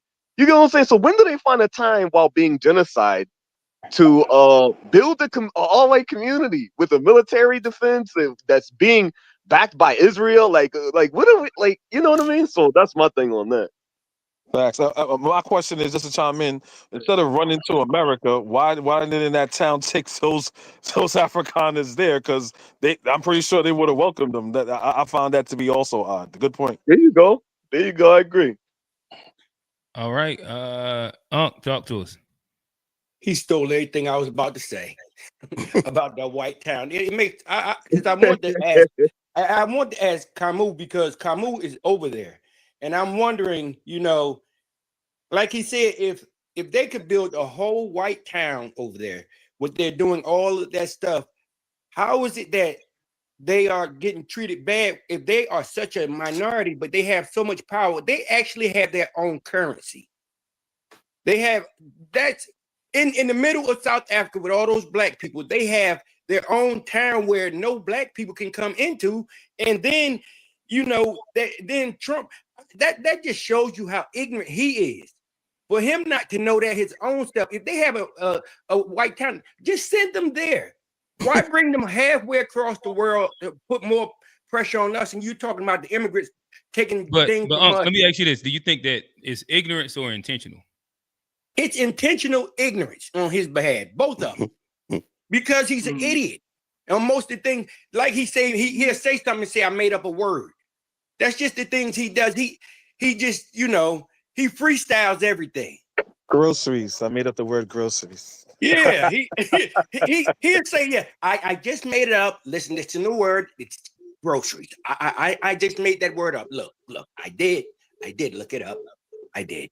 And that's and people will follow him and believe that. Well, he bring these people over here. All he did was work white trash over here. That's what he did. That's who they are. White trash. They probably didn't want them in the damn town. They didn't want them. Now he bring them over here. Why you bring more white trash? We got enough over here on our own. We don't need them. Yeah, they in Alabama. I read an article when I had Kamo on my channel that they in Alabama. He brought something to Alabama. I was like, wow, that's crazy. Oh, they'll fit right in. Yeah, where they come from, their homeland, they don't want them back. They don't want them. The people of their homeland don't want them there. No, that's why they're not going over there. And we don't want them here. We don't want no white niggas. That's what they are. He brought white niggas over here. We don't need no new one. Salute. You know what I think this is? I think Trump has black fatigue, and you could see it in his immigration policies and in his domestic policies. I hear that the federal government has taken away its consent decree from. Where is it? Where did George Floyd happen? Was that in? That was in Minneapolis. No, Minneapolis. Is that what it was? Yeah. Okay. So there's a lot of changes happening domestically, and with immigration that I think are really going to change the demographics of the country moving forward. But regarding South Africa, the fact that these Afrikaners are getting preferential treatment when there's so many other genocides happening on the African continent is very telling. It's very disappointing, I think. I don't know how else to interpret that. But regarding the topic of the show, the algorithm, I think a lot of people unwittingly are just falling for the algorithm. The algorithm is here to increase engagement, to sell advertising and personalized ads to you, and as a consequence, it's polarizing people. I think that's why we're seeing diaspora war. That's why we're seeing gender war. That's why we're seeing all of these different factions, and even it's inflaming like political tribalism. I think before the internet, if you can remember the time before the internet, these dynamics didn't exist. So I think that this. Check with it. I'm gonna just hop in real quick. I hit the pause. To be honest, in my opinion, as soon as you get off the internet, most of these shits don't exist. That's true. That's a fact. Like that. Even the gender word ain't that real. It ain't really that crazy when you actually in rooms with men and women. When you're in rooms with people from different backgrounds, people don't be calling each other names. None of these things really happen off the internet, in my opinion. At least I haven't been around to see it. I'm gonna start you back up. Go ahead. Yeah. The internet is not reality. People are engaging with this as if it's reality, but you got crazy people on the internet. You got drug addicts. You got schizophrenics. You got people who have real problems. So you have to be careful. Don't get fooled by the algorithm or by any of these fake people who are talking nonsense. Some people are able to monetize this rage circuit of the internet to make money. I think that's what Tariq Nasheed is doing, but I think he's doing Black people a disservice. giving them a fake identity that really doesn't mean anything. But I'll land the plane there. Can I just respond since you have 3 seconds? It's not a fake identity. This identity has been before I even knew Tariq Nasheed existed. So just to let you know that FBA is a lineage, and there's many different types of Black people that fit in within that. So if someone calls themselves a Moor, they could be. If somebody calls themselves indigenous, they could be. So you just have to have that understanding. Hey fellas, I know y'all want to go back and forth. Let's let Quincy get his 2 minutes off. Go ahead. Quincy, talk to us, brother. Yeah. All right. I had just 3 main points. There's a lot of confusion with our identities, and I think that's intentional. And I think that if Black Americans want to take autonomy and identify ourselves, I think we should be given grace, man, because it seems like every couple of decades they give us a new name. African American was just put in like around 89. Like I was already about 10 years old around that time. So, just give it grace instead of just kind of coming down on it. My man, you said you have Nigerian, have Black American, so you should see it from both sides. Where I don't know the Nigerian history, but I'm not sure if you all's identity has been attacked and remixed and in the same frequency or manner that Black Americans have. So just give us some grace, man. The other thing is about what's on the internet and what's in real life. Mm-hmm. I'm not going to say that's not true. I would just say the way I look at it is we for us that live in the South, we know how it is when we in person with white people. And we know when you're in person with white people, they'll smile, they'll be cool. But we know they had different kind of conversations behind closed doors. To me, I think that's how I kind of view the internet, like where people are in person. Like I said earlier, people they want to avoid confrontation. So they'll smile it up in your face, but they'll feel how they feel, behind that keyboard and yeah. Explosive thing. And right. And then two more quick things. I say I got 22 seconds. I might go with 2 quick things. We don't know what goes on in other communities because we don't speak their languages, So a lot of times, somebody made a comment earlier about this doesn't happen in other communities. The truth is, one of the bad things, I guess, per se about being a Black American, just really quick, man, is that we do speak English. We do have a big platform, a big worldwide platform. And everybody's looking at us. Everybody understands us. All of our dirt is in Front Street, right? But everybody else got dirt too. The difference is we don't speak their languages, and they dirt in Front Street globally, spread around the way ours is. So I think we got to ease up on saying, well, this only happens in the Black community. It don't happen in other communities. And then one other thing. This is just about the word Black, and this is you running them down, bro. Okay. This is the last 20 thing. 20 seconds. All right. 20 seconds. The word Black being the way the word Black is used online causes more confusion than not, because you would have somebody overseas, let it be in the Caribbean or in Africa or wherever in the UK, that be complaining about Black men or Black women, but they really ain't talking about like maybe some Ghanaians or maybe some Trinidadians or something, but they don't say that. They say Black men and Black women, and then you have American Black people jumping in on it and putting out 2 cents in it, when the truth is they was never talking about us in the first place. They was talking about they people. So I think that just also adds a bunch of confusion to and a bunch of like arguing online between Black folks. So gotcha. All right, so fellas, I know everybody nipping at the bits to hop in. Let me close out the show that we can just kind of hang out here inside the after show and continue the conversation.